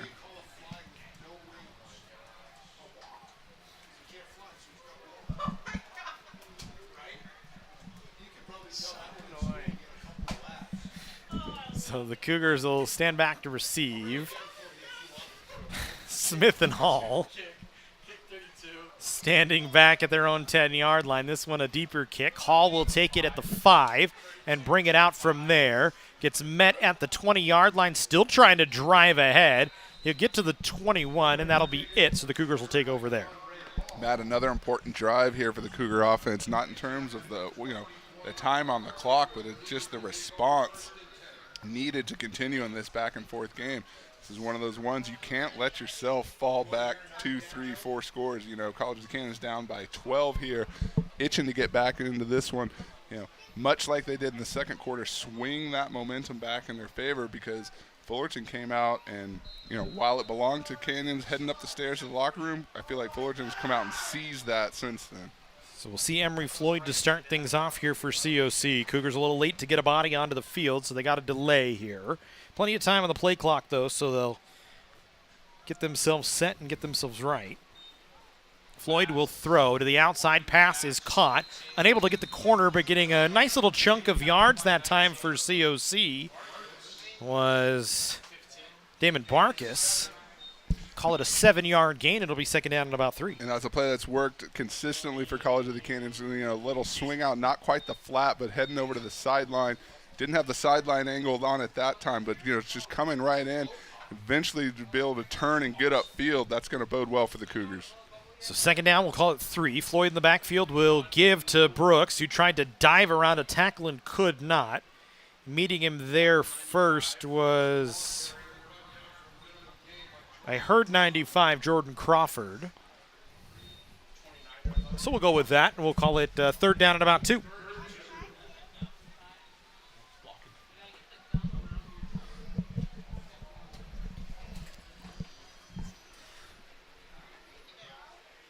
Brooks stays in the backfield here for COC. Cougars sitting 10 personnel right now. No tight ends out there. 4 wide receivers for College of the Canyons. Floyd will keep it. Brooks was hit in the backfield. No room for Floyd to go as he loses a half a yard. Tackle credited to Ant Harris. Yeah, Brooks took a little bit of punishment on that block. Was there to make it, but I think took the brunt of that hit. And College of the Canyons forced to come off the field here, bring their punt team on. Again, 2 underwhelming drives here to begin the second half. And it's almost as though they couldn't decide whether they wanted to try and throw or pass. There was a little bit of that, trying to run that mesh point offense and just did not work. Fullerton had it scouted very well, the defensive line with a good push. And maybe that's the a problem by virtue of your own success. You've shown the ability to do both, and instead of being able to just pick on one and focus it, you're kind of torn with your playbook up there. What do you want to do? Where do you want to go? Complicating things further, like we talked about, the Fullerton secondary flying around out there. So even in situations when, that would dictate the need to pass or the need to look downfield, it's been difficult for the Cougars. Good punt that time from Tony Johnson. Pins Fullerton back inside their own 25 at their 24-yard line. No return. And so Fullerton will take over 1st and 10. As Nunez already leading a touchdown drive, we'll head back out with the Hornets leading by 12.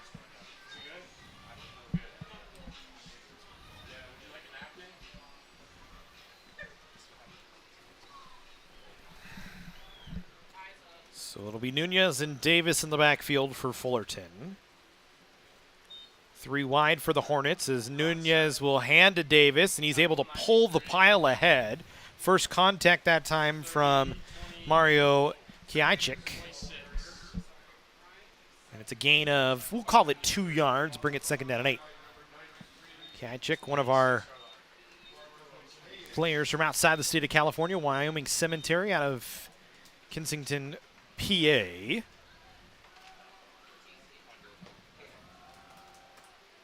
As again, Davis, not much room to run that time as he maybe gets a yard. Give Mafu the tackle once again, and we talk about Will Mafu a lot already today. He kind of just flies around, hits bodies. He's looking for the ball all the time. Yeah, one of those guys, that other players feed off of just by virtue of his energy and his nose for the ball. A big 3rd down here for the Cougars. Nunez to throw here on 3rd down, looking over the middle, pass caught. Right into the hands of Cameron Woods, and it's enough for a 1st down as he's up to the 44-yard line. Was drugged back, but they give him forward progress, and once again, Fullerton moving the chains. Again, kind of their bread and butter offensively. When they need the big play, they've gone right over the middle with continued success there. So College of the Canyons has to be aware of that. Matter of making the adjustment. Nunez will shift the pocket to his right this time. Looking downfield, slings it over the head of the intended target in Haugen. So it's incomplete. It'll bring 2nd down and 10. And you notice, if you can tell, Nunez left sleeve on his left arm. He's actually, there's a reason for that. Back in high school when he played for Mountain View High School, actually had a medical scare, had a blood clot in his left arm, actually kept him out of his senior season, was forced to miss the back half of that year. He was a pretty good high school player, 4,041 yards during his high school career. Now getting the chance to once again play for Fullerton. It's good to see him out there slinging the ball around as he'll hand off here. Or actually, he'll keep it and he'll get blown up behind the line of scrimmage, and then a late flag on the Fullerton offensive line. Tackle was initially made by, I think that's going to be Joseph Marsh. 23. Yeah, it was Marsh. You're exactly right, Jesse. And Marsh just was not biting. Full chest to chest, bring him down, and then draws the penalty with a little extracurricular. Marsh, I think that's the first time we've called his name, but a talented young man out of Oaks Christian. Had 2 big impact plays last week. And again, another one of those guys kind of quietly goes about his business, puts his hand on the ground, and has a, thus far, a tremendous ability to get to the quarterback. Strip sack last week, and again, a big play there. You tack on that extra 15, and that is going to hurt this Hornets offense and hopefully give College of the Canyons a chance to get off the field here on a long 3rd down. What do you got for 3rd and 29, Matt? I'm not a coach, so I don't know. As they try a little trickery there as a backhand, and Vakapuna is blown up behind the line of scrimmage, and it was, guess who, Marsh once again. I'm telling you, that kid's an impact player, and no doubt pumped up after 2 back-to-back plays, gets his team off the field. And just like week 1, a little bit of a momentum swing. You start to get those building blocks here. This College of the Canyons defense now coming off the sideline, feeling good about themselves. And we'll see what that equates to the rest of the way. Lamanna to punt this one away. The Cougars with Royal standing back at the 35-yard line. Lamanna's punt is a wobbly one. Fair catch called for by Royal, and it's taken at the 38-yard line. So the Cougars will take over with their best field position here of the second half. As spot, what do they call it, 30? It's pretty much split right between the 35 and the 40, so we'll see where they mark it down. But either way, it's 1st and 10 for COC. And now the question is, you go back to Bryce Dixon, you stay with Emory Floyd. That's kind of one of those things where it's just a drive-by-drive situation for COC. It looks like they're going to stay with Emory Floyd. And they're going to go this time with Donovan Dunn in the backfield. Yeah, I think, with this advantageous spot here on the field, I think you got to give him at least one more go-round and see what he's got. As Floyd this time on a designed run. Dunn out in front blocking. Floyd had his helmet knocked. Actually, it wasn't Floyd. It was Dunn who had his helmet knocked off. Donovan Dunn, tremendous job out there. You're going to see it on the replay. There is a flag, though, so we'll see if it's... I think this is the defensive player ripping his helmet off here. I don't know. Either way, a hard-nosed kid out there finishing his block. Absolutely. You're going to see the hands to the face here come up on Dunn. And credit to him, he did not stop. He continued to move his feet and finish that block. That's a tough young man, and that's College of the Canyons Cougar football right there. And it is indeed hands to the face on the defense. It was a 5-yard run for COC, a good little designed play that time with Dunn out in front blocking for Emory Floyd, and instead it's going to move the ball all the way up across midfield for College of the Canyons, mark it at the plus 48-yard line. It's 1st and 10 for COC. And again, College of the Canyons needs to take advantage of this extra tack-on yardage here.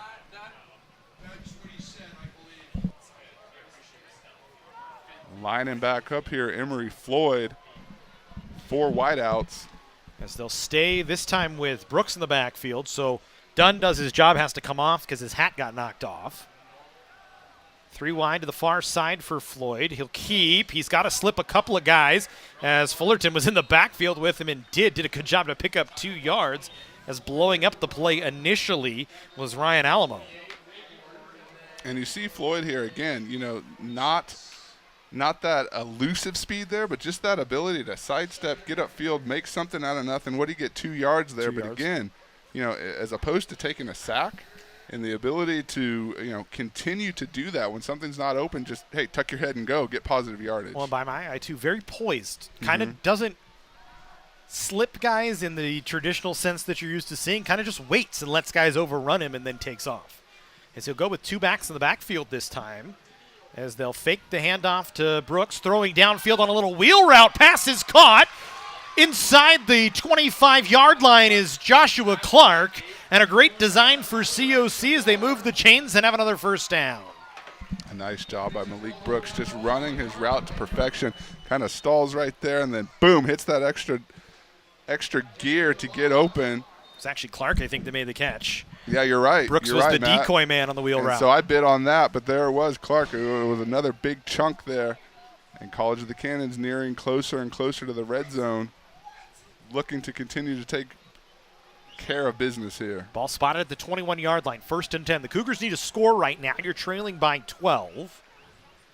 Floyd will keep, slips the first tackle, dives around a couple more, got back to the line of scrimmage, and then 6 Fullerton Hornet white jerseys take him down. Never like to see that when you got that many bodies running at the quarterback, but Floyd looks like he's all right. Had his hat knocked off. He's going to have to come off the field, though. So now you're going to see Bryce Dixon, no choice to throw him back in the game. Quick to pop up. You like that. Unfortunate. Lost the helmet. But he'll get buckled back in here. And again, let's see what Dixon can do here. Ready to step up. We're seemingly on the sideline. Ready to jump in. Dunn stays in the backfield next to him to his right. 3 receivers down on the near side. That's going to be an offside flag. The Fullerton defense was in the backfield before the ball was snapped. Yeah, and there's a flag down on the near side. I was going to say, there were 4 bodies in the backfield before the ball moved. But again, Matt, going back to Dixon, he comes in off the sideline, hasn't played since the first quarter, and they have no hesitation to let him step back and sling one. So again, just speaking to the confidence that this coaching staff has in their roster and the ability for seemingly any man to step in at any time and contribute. That's a nice job for Dixon to stay ready.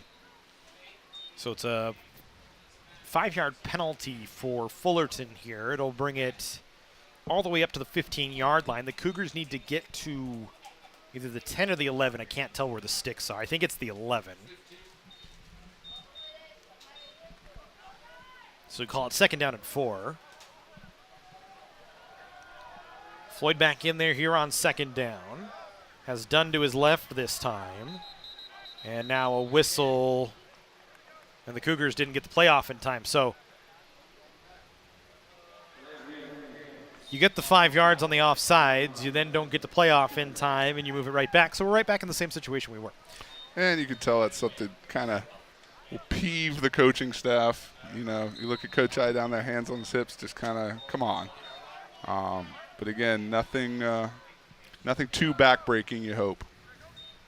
So Floyd will take, has to throw, looking, pass incomplete, well over the intended target's head, and Jacoby Taylor was trying to hit him on the run. Taylor kind of a little stop and go route, a little hook to the outside, and just never was going to connect. Yeah, I think just a little bit, got held up a little bit behind that ball. But again, 3rd and 8 here, College of the Canyons. Got to come off the field here with points, especially as we near the end of the 3rd, start of the 4th quarter. So 3:50 to go here in the 3rd quarter. 26-14. 3rd down and 8 for COC. Ball spotted at the 20-yard line. Fullerton moving again up front, so it's another offsides flag. Floyd going to take a chance, looking for Taylor. Threw it behind him, but the Cougars will get another down at it here, and it'll be 3rd down and 4. And they're just trading 5-yard penalties back and forth. College of the Canyons will certainly take this one as they continue their march. Long drive taking lots of time off the clock here for COC. Which makes it all the more imperative to get out of here with some points on this drive. This is not that those Cougars have not had the ball for the majority of the game. 19 minutes of, or 21 now minutes of game time. The Cougars have controlled the football. They just haven't put the points on the board to get away with it here.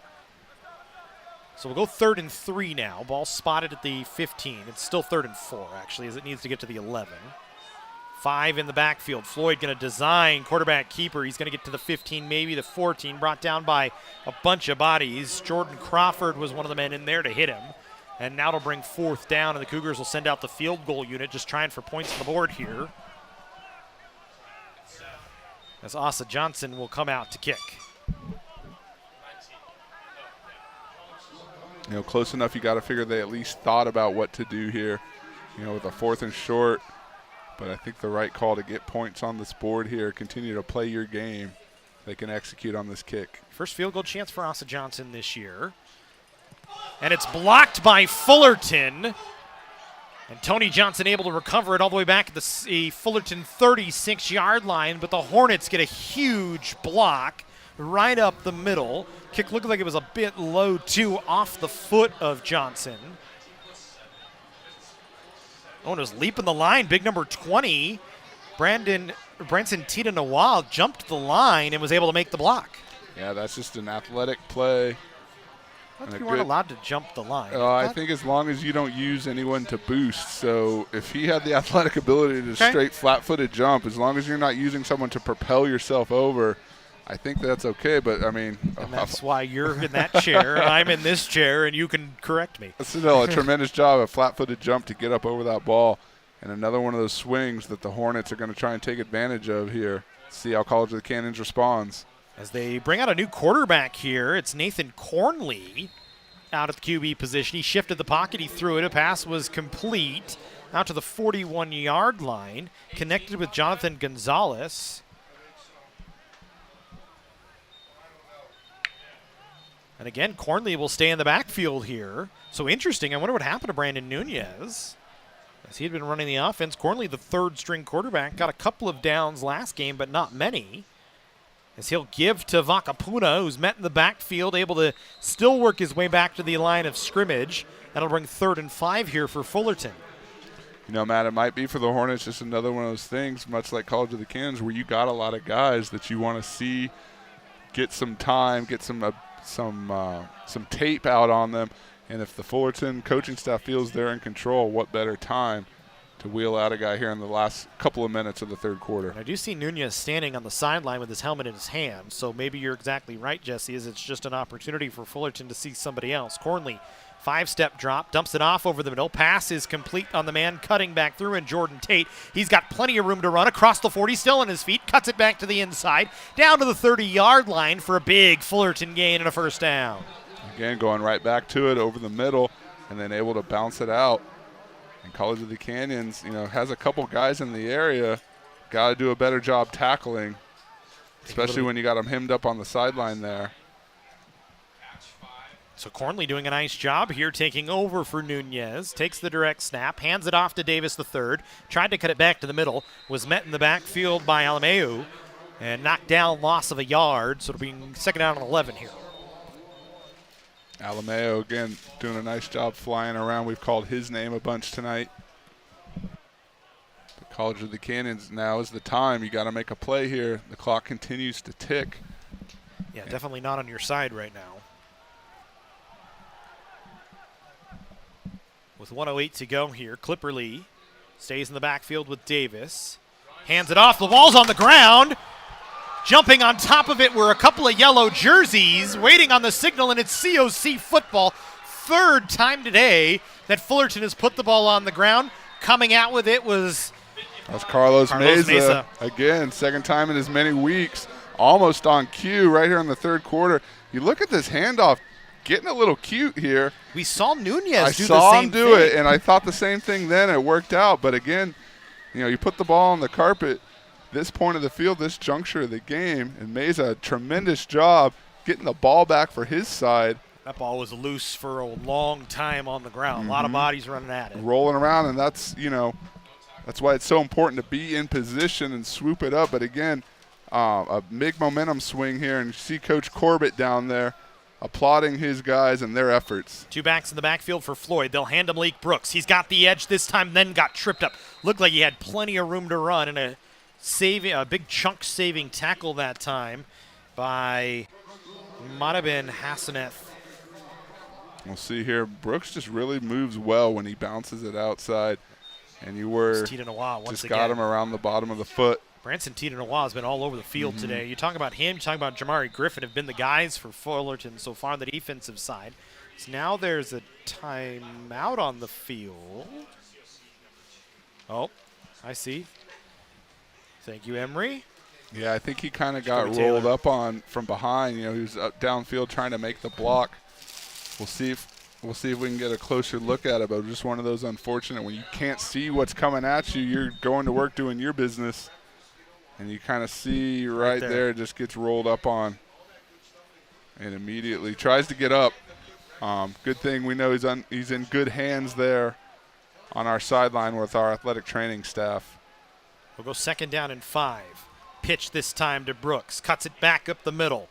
Gets across the 35. Enough for a first down as they'll spot him right at the marker at the 38-yard line. So the Cougars move the chains. And that'll bring us pretty much to the end of the third quarter once the clock gets back in motion with 9 seconds left. I don't think the Cougars will get a playoff. They'll just take it into the fourth quarter. That's, again, a nice strong run there to move the chains, set yourself up heading into the fourth quarter. And you see the Cougar sideline. It's 4 up. This is the fourth quarter. This is what you run and train and lift all those weights and run all those sprints for. And a long way to come back. But this Cougar team certainly looks determined. Things trending upward for them. It's been a good one so far today. 26-14, Fullerton in the lead. Fourth quarter when we come back here on the Cougar Sports Network, SoCal College Sports, and SCV TV. At College of the Canyons, we're always here to help make your future remarkable. Choosing classes is always flexible, so you can study your way.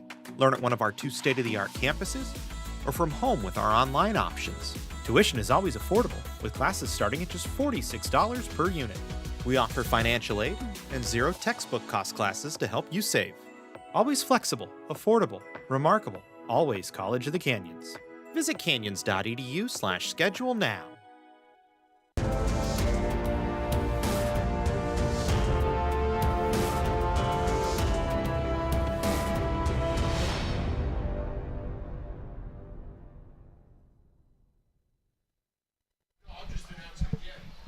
Go back into the fourth quarter here, 26-14, COC trailing Fullerton, trying to make a comeback. As we'll go on 1st and 10 from the 38, Floyd to throw. Slips the tackle, throws downfield, looking for a man. Revere trying to cut back, and they're going to just say incomplete, no flag thrown. I'm at a loss for words, Matt. I thought for sure there'd be a flag. Coach Iacinda is livid. Hats off. And I can understand why. That was probably the clearest call. I mean, you look at 29 here. John Grant arms just kind of extended, ran him over. basically tackles him. And Coach Iacinda has a point here to make with these officials. I've not seen a call like that in my tenure. And Coach I lost his headset, he lost his hat, he lost his. That is unfortunate because the Cougars did a tremendous job executing that from the protection to giving Floyd enough time to wind up. The receiver ran his route and was open. It'll be 2nd and 10, and it'll be a big hole for Malik Brooks, and he piles through a couple of guys across midfield to the 49. And so you don't get the pass interference, and Malik Brooks says, it's okay, guys. I'm going to put you on my back and run for a first down. Yeah, the ball doesn't lie. You get the first down, but still, I mean, I just say it again. I have not seen that so clear of a call missed in that type of situation. But the Cougars have to turn the page and continue to compete here. Respect the call and move on. So it goes 1st and 10. Ball spotted at the Fullerton 49-yard line. Floyd on a pitch to Brooks, has a block, tries to get the edge, got knocked down before he got to the 45-yard line. Mark him at the 46, a gain of about 3. 2nd down and 7. The Cougars, though, trying to move here, and you got to score. You got to put up 6 at the very least, I think, here on this drive.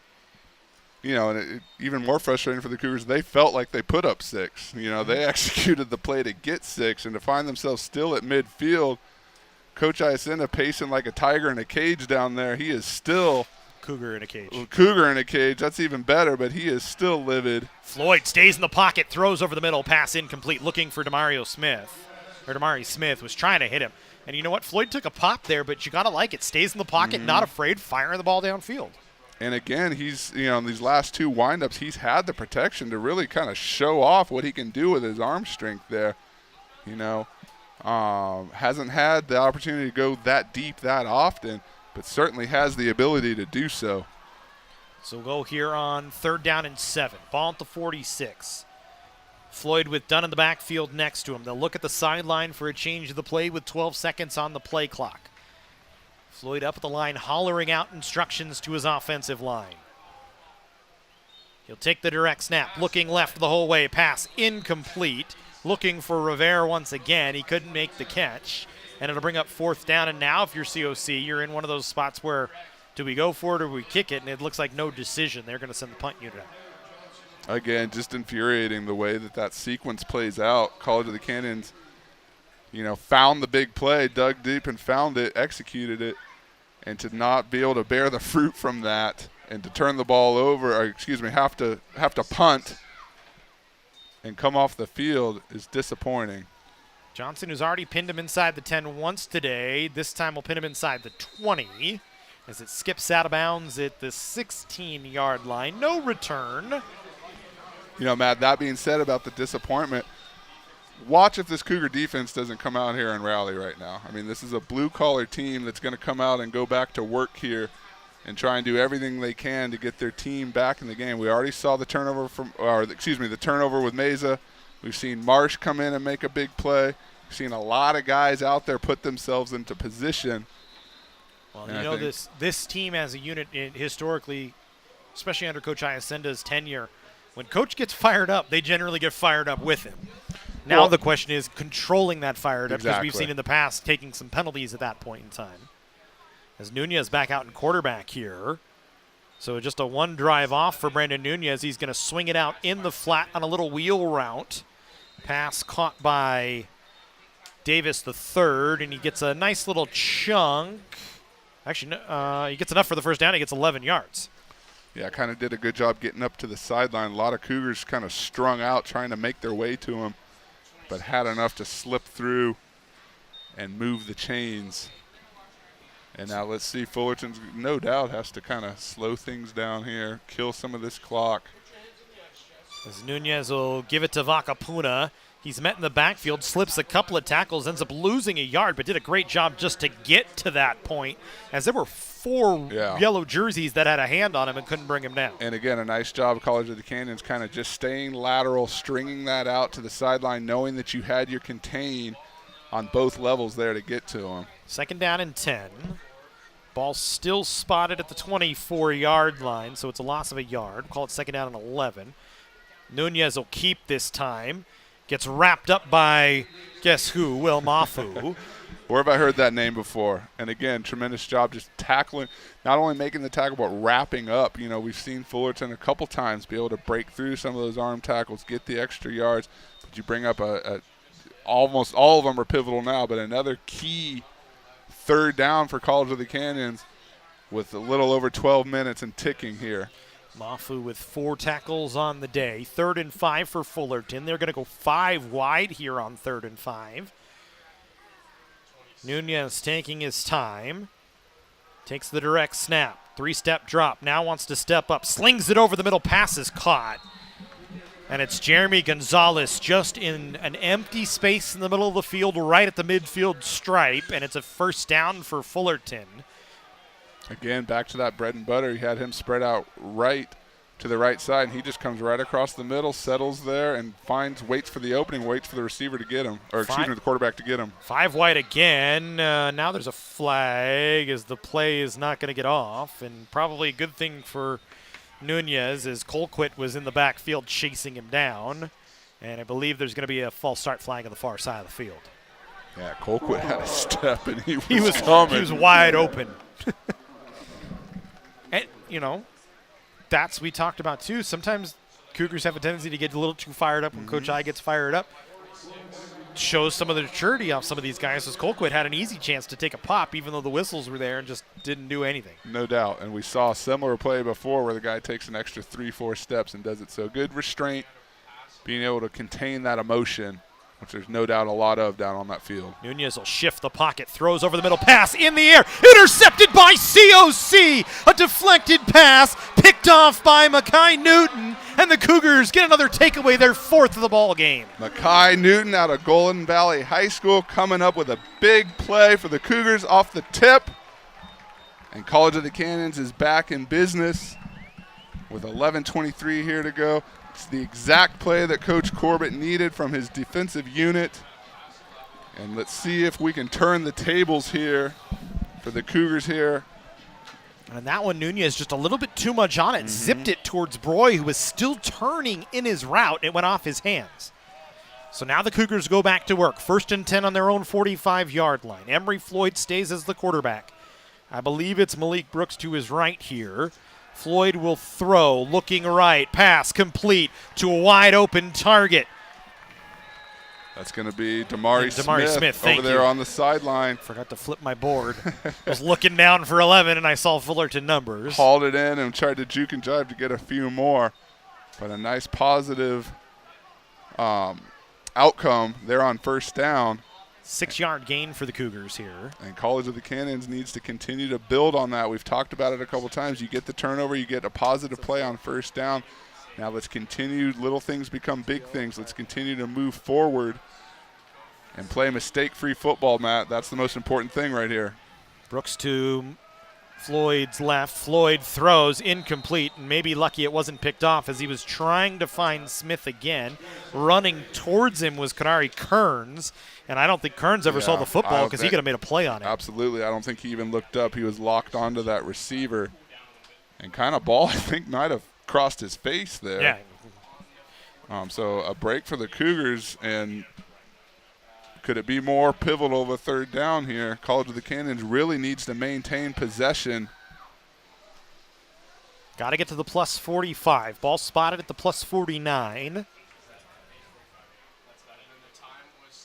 Floyd looking to his right the whole way, throwing downfield. Pass incomplete. Was intended once again for Travis Royal and just a bit overthrown. And then Floyd took a hit right at the end of the throw. Again, Floyd showing some arm strength there. I feel like he didn't even really wind up. He just kind of flicked it and got downfield. Credit to him taking the hit and popping back up. But again, College of the Canyons coming away empty-handed here.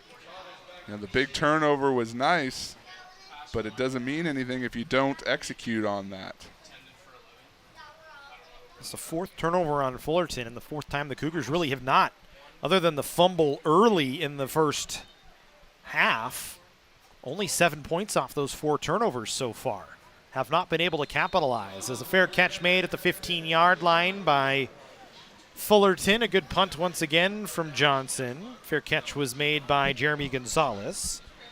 And the Hornets will take over at their own 15, so another pinned inside the 20.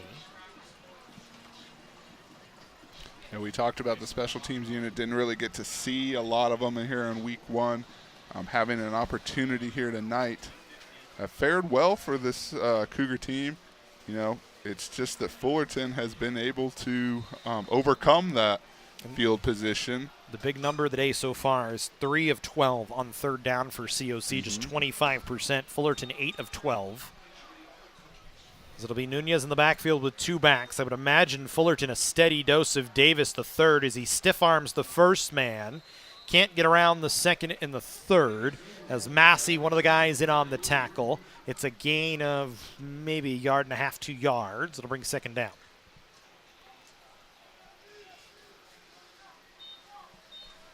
And again, no urgency here. Content to let things tick. As you're inside 10 minutes right now.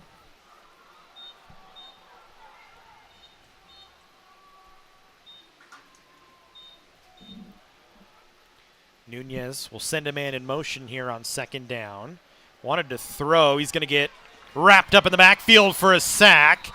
And in there was Colquitt, who we saw earlier run through and nearly had one, if not for the offside or the false start. You can see right here, Colquitt got in there. Was able to take him down. Alameo was there as well. Alameo was there. A lot of bodies in there. And so, again, here you go. You got the play to set it up. And can you capitalize now when you get this ball back? Still a long third down to go. So third and 17. Hornets need to get to the 25. They'll give Vakapuna plenty of room. Not good for COC. They need to make a tackle, and they do. But it's not going to be good enough to stop the first down as Vakapuna with a huge hole, an 18-yard gain. Lameo on the tackle, and Fullerton finds a way on third down once again. Their 9th third down conversion of the ballgame. And a big chunk play again, you know, well blocked and executed. That hole was there, and that's all the space that he needed. College of Cannon's going to have to do a better job than that. So 1st and 10 here. Vakapuna stays as the lone back. Fullerton with a couple of extra big bodies on the line of scrimmage here as they've got 2 tight ends in there, so 12 personnel. Taking their time as Vakapuna doesn't get it. Instead, it's Nunez, and he's knocked down after a gain of 1 yard by Joseph Marsh. Marsh over there again, number 23. And continues to make plays for this Cougar defense. But again, the clock continues to tick. Fullerton wearing a lot of time off the clock. We're inside 8 minutes now, so they've taken 2 off since that 3rd and 17, really.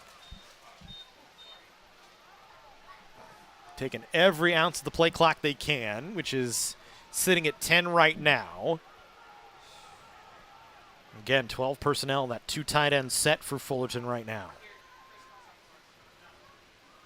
Vakapuna doesn't get it again. Nunez gets the keep, and he's brought down to the backfield. Back there with him was Kiajczyk, would knock him down. And a nice job again. You know, despite having the double tights in there and the big boys up front with tightened up splits, College of the Canyons able to get into the backfield and set up another long third down. So call it 3rd and 13. And Fullerton, as we just saw, not afraid to run in these situations. So the Cougars have to be prepared for everything. Play clock inside 10. Fullerton's taking another minute off with just that one play. Inside of 7 minutes to go. A conversion here would be especially hurtful. Vakapuna breaks a tackle, has a blocker out in front. I'm surprised there's not a flag, and there is. Vakapuna, this one going to come all the way back as he's all the way inside the 25-yard line. But there was a huge clutch and grab along the outside on the play, and the official able to get it and put the flag down on the field right at the 30-yard line. You'll take a look at it here. Yeah, you're going to see it right there on the outside. 68, I believe. Andrew Sanders, the second, maybe going to be called for it. Yeah. And you see right there the ball carrier just kind of emerges out of that general spot in upfield. But again, credit to Fullerton, not afraid to run the ball there and almost able to pick it up. What that does do for COC is stops the clock at 6:41, moves the ball back to the 25-yard line, puts Fullerton in a 3rd and long as they need to get to the 37. You know, and you would general notion. I say 25, it's the 20-yard line. You'd line up and bring the house right here, but again, the ability for them to hand off the ball and still find positive yards in these situations, this point of the field, College of the Canyons is going to have to really buckle down here. Davis in there is the back. He'll get the handoff, tries to get the corner, does, but he's clipped out of bounds on a good little foot tackle by Clipperly that time to knock him out of play. Stops the clock once again, or there it goes again. But, you know, again, College of the Canyons here going to have to, I think, really step up and take some strikes, really force the issue, needing 2 scores. Who's punting? Thank you. The yellow team's catching it. Fullerton will kick it away here. Mamana back to kick. Travis Royal standing back at the 35-yard line. Mamana's left-footed kick, this time a wobbly one that's going to be taken at the 32-yard line and pretty much going to be knocked down right at the 30 is Royal, as that's where they'll give him the spot, so the Cougars will take over. 1st and 10, 5:53, trailing by 12. You got to have 6 here. Yeah, there's no doubt. It's imperative. You have to come up. There's no more. We'll get them next time, next drive.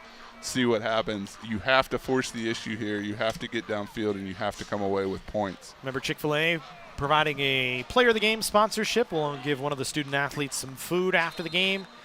Decided on by us, the coaching staff, whoever we can get to decide on it. We'll see. But just want to give another shout-out to Chick-fil-A as we go 1st and 10 here from the 30-yard line for COC. Emery Floyd will go back to work. This time the Cougars a couple extra bodies in to protect. Floyd looking downfield, trying for a man, incomplete. Was trying to find Cameron Bowen and just out of his reach into double coverage. As over there was Kanari Kearns, one of the man in on coverage for Fullerton. Yeah, definitely the right idea there, forcing the issue down the field. College of the Canyons, if you can't get the big chunk, a penalty works just as well at this point, but you have to move forward, you have to progress, and you've got to get in there. So 5:30 to go. Clock is stopped. The ball spotted at the 30-yard line of the Cougars.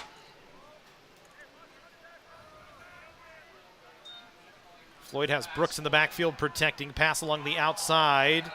Caught and dropped and incomplete as it was intended for Noah Staples. Yeah, just had it for a second. Just a perfect hit by the defender right in the hip and just jars that ball loose. So call it 3rd down and 10. 30-yard line. The Cougars 0 for 2 throwing the ball here. But at this point, that's kind of where you're at. You got to throw the ball because you got to have a quick strike. Floyd 9 of 23 for 122 yards on the day and a touchdown. So step back to pass. Runs this time. Slips one man. Got knocked down right at the 35-yard line, so a gain of 5. And now it's go time, I think. Yeah, you got to go for it. There's no movement there. And now here they come. But, you know, they thought about it. Just can't this side of the field. You got to let your defense go out there and try and make a play for you. Unfortunately, less than 5 minutes. But Coach I's hands kind of tied here. Especially with the prowess of the Fullerton offense, you know, able to just kind of grind it out. And at this point in the field, you've got to feel good about getting at least 3 more points. But College of the Canyons back up against the wall now. Johnson will kick it away. This one a good kick, plenty of leg on it. Fair catch called for at the 15-yard line once again. That's the second time today we've seen Gonzalez make a running backwards catch. I mean, 2 great catches for that young man, but probably a couple heart stoppers for the Fullerton coaching staff. But definitely flashing a skill set there. So the Cougar defense going to be called upon once again here. 4:28 to go. Fourth quarter, we're in a 26-14 game.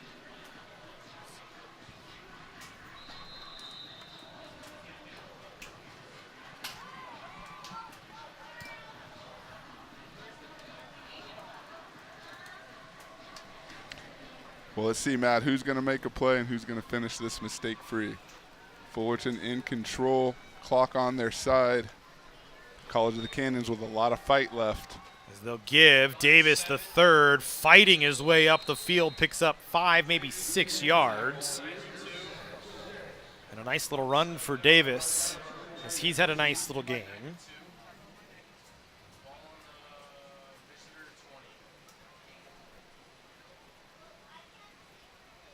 Clock continues to tick, as it will for the remainder here.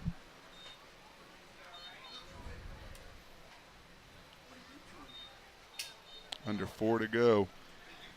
So we'll go 2nd down and 3 for Fullerton. Nunez taking all the time he can. 10 on the play clock here. Has Davis behind him in the backfield. I wouldn't expect the Hornets to rush anything and just run the football. It's going to be a steady diet of Davis, Nunez, or Vakapuna. As Garrett Davis III, not much there.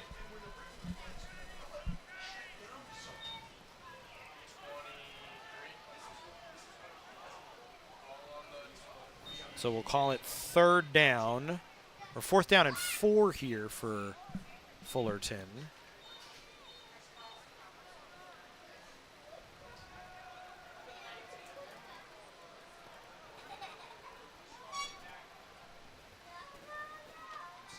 It's 3rd down. Actually, it is 3rd down. 3rd down on the down marker. It's 4th down on the scoreboard.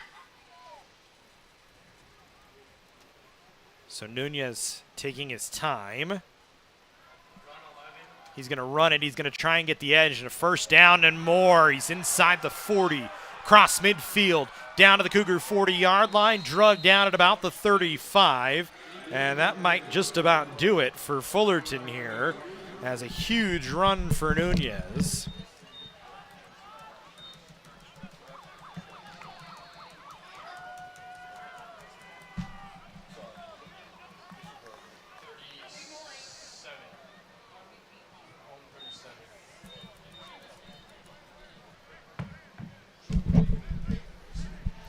So the ball down to the 37-yard line. A huge gain here for Fullerton as Nunez, a gigantic chunk. And now the Cougars got to try and get the ball out at the very least as you're at 2:10 to go.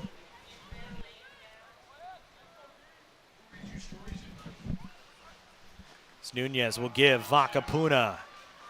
Got to the line. You can see the hands in there from COC trying to strip and nothing there. The old CPR, club punch rip, do whatever you can to get that ball on the ground. Unfortunately, with under 2 minutes left, it might not be enough time, even if you are able to jar one loose. And the Cougars here still looking for an opportunity, but the clock continues to dwindle, and it doesn't look like it's going to be in their fate, at least this evening. So it'll be 2nd down and 9. Ball spotted at the 36, 1:25 to go. So Fullerton not even really needing a 1st down. Coach Hyacinthe not using timeouts to stop the clock and extend the game at this point in time, hoping to get the ball back. Vakapuna right up the middle, met by a couple of bodies. Brought down at the 32-yard line. Clock will tick inside of a minute here before Fullerton runs off their next play. 55 seconds to go.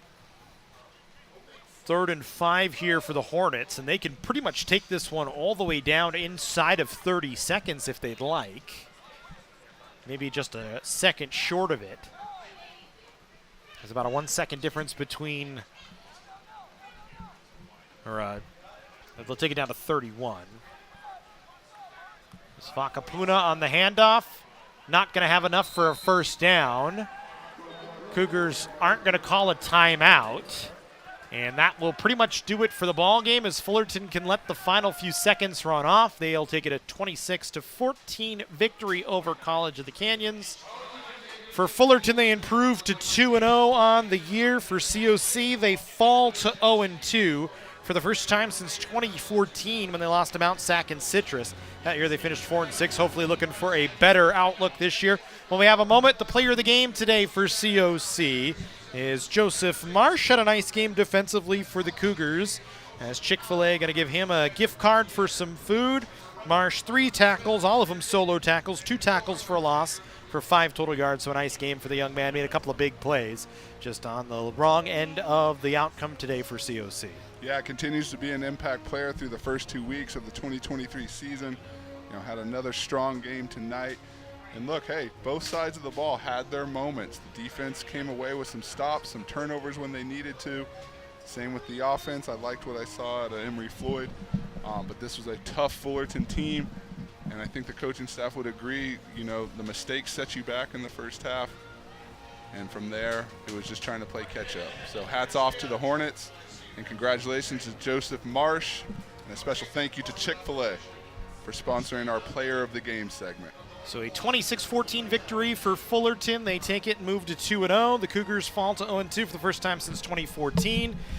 We'll be back at it next week on the 16th here from Cougar Stadium Town, here on the Cougar Sports Network, SoCal College Sports, and SCBTV.com. Make sure you check COCathletics.com and the Cougar Sports Network YouTube page for our other live streams. We'll have a big week this week, a couple of soccer matches and a volleyball match as well. So we hope you join us for those. We'll see you next week, if not for football, here from Cougar Stadium. For Emery Johnson, Jesse Munoz, Matt Robinson, have a good night, everybody.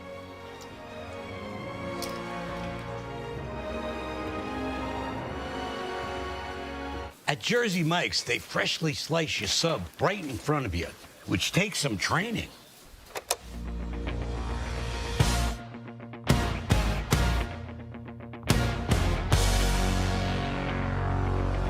Rising up, bread's on the sheet. Did my time, took out my toppings. Went the distance, now my prep is complete. Just a limb and its will to thrive.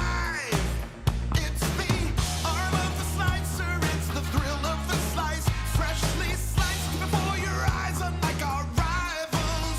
And then every last arriver gets a sub that excites. And it's all thanks to the well-trained arm of the slicer. Sliced right in front of you. It's a Jersey Mike's thing. A sub above.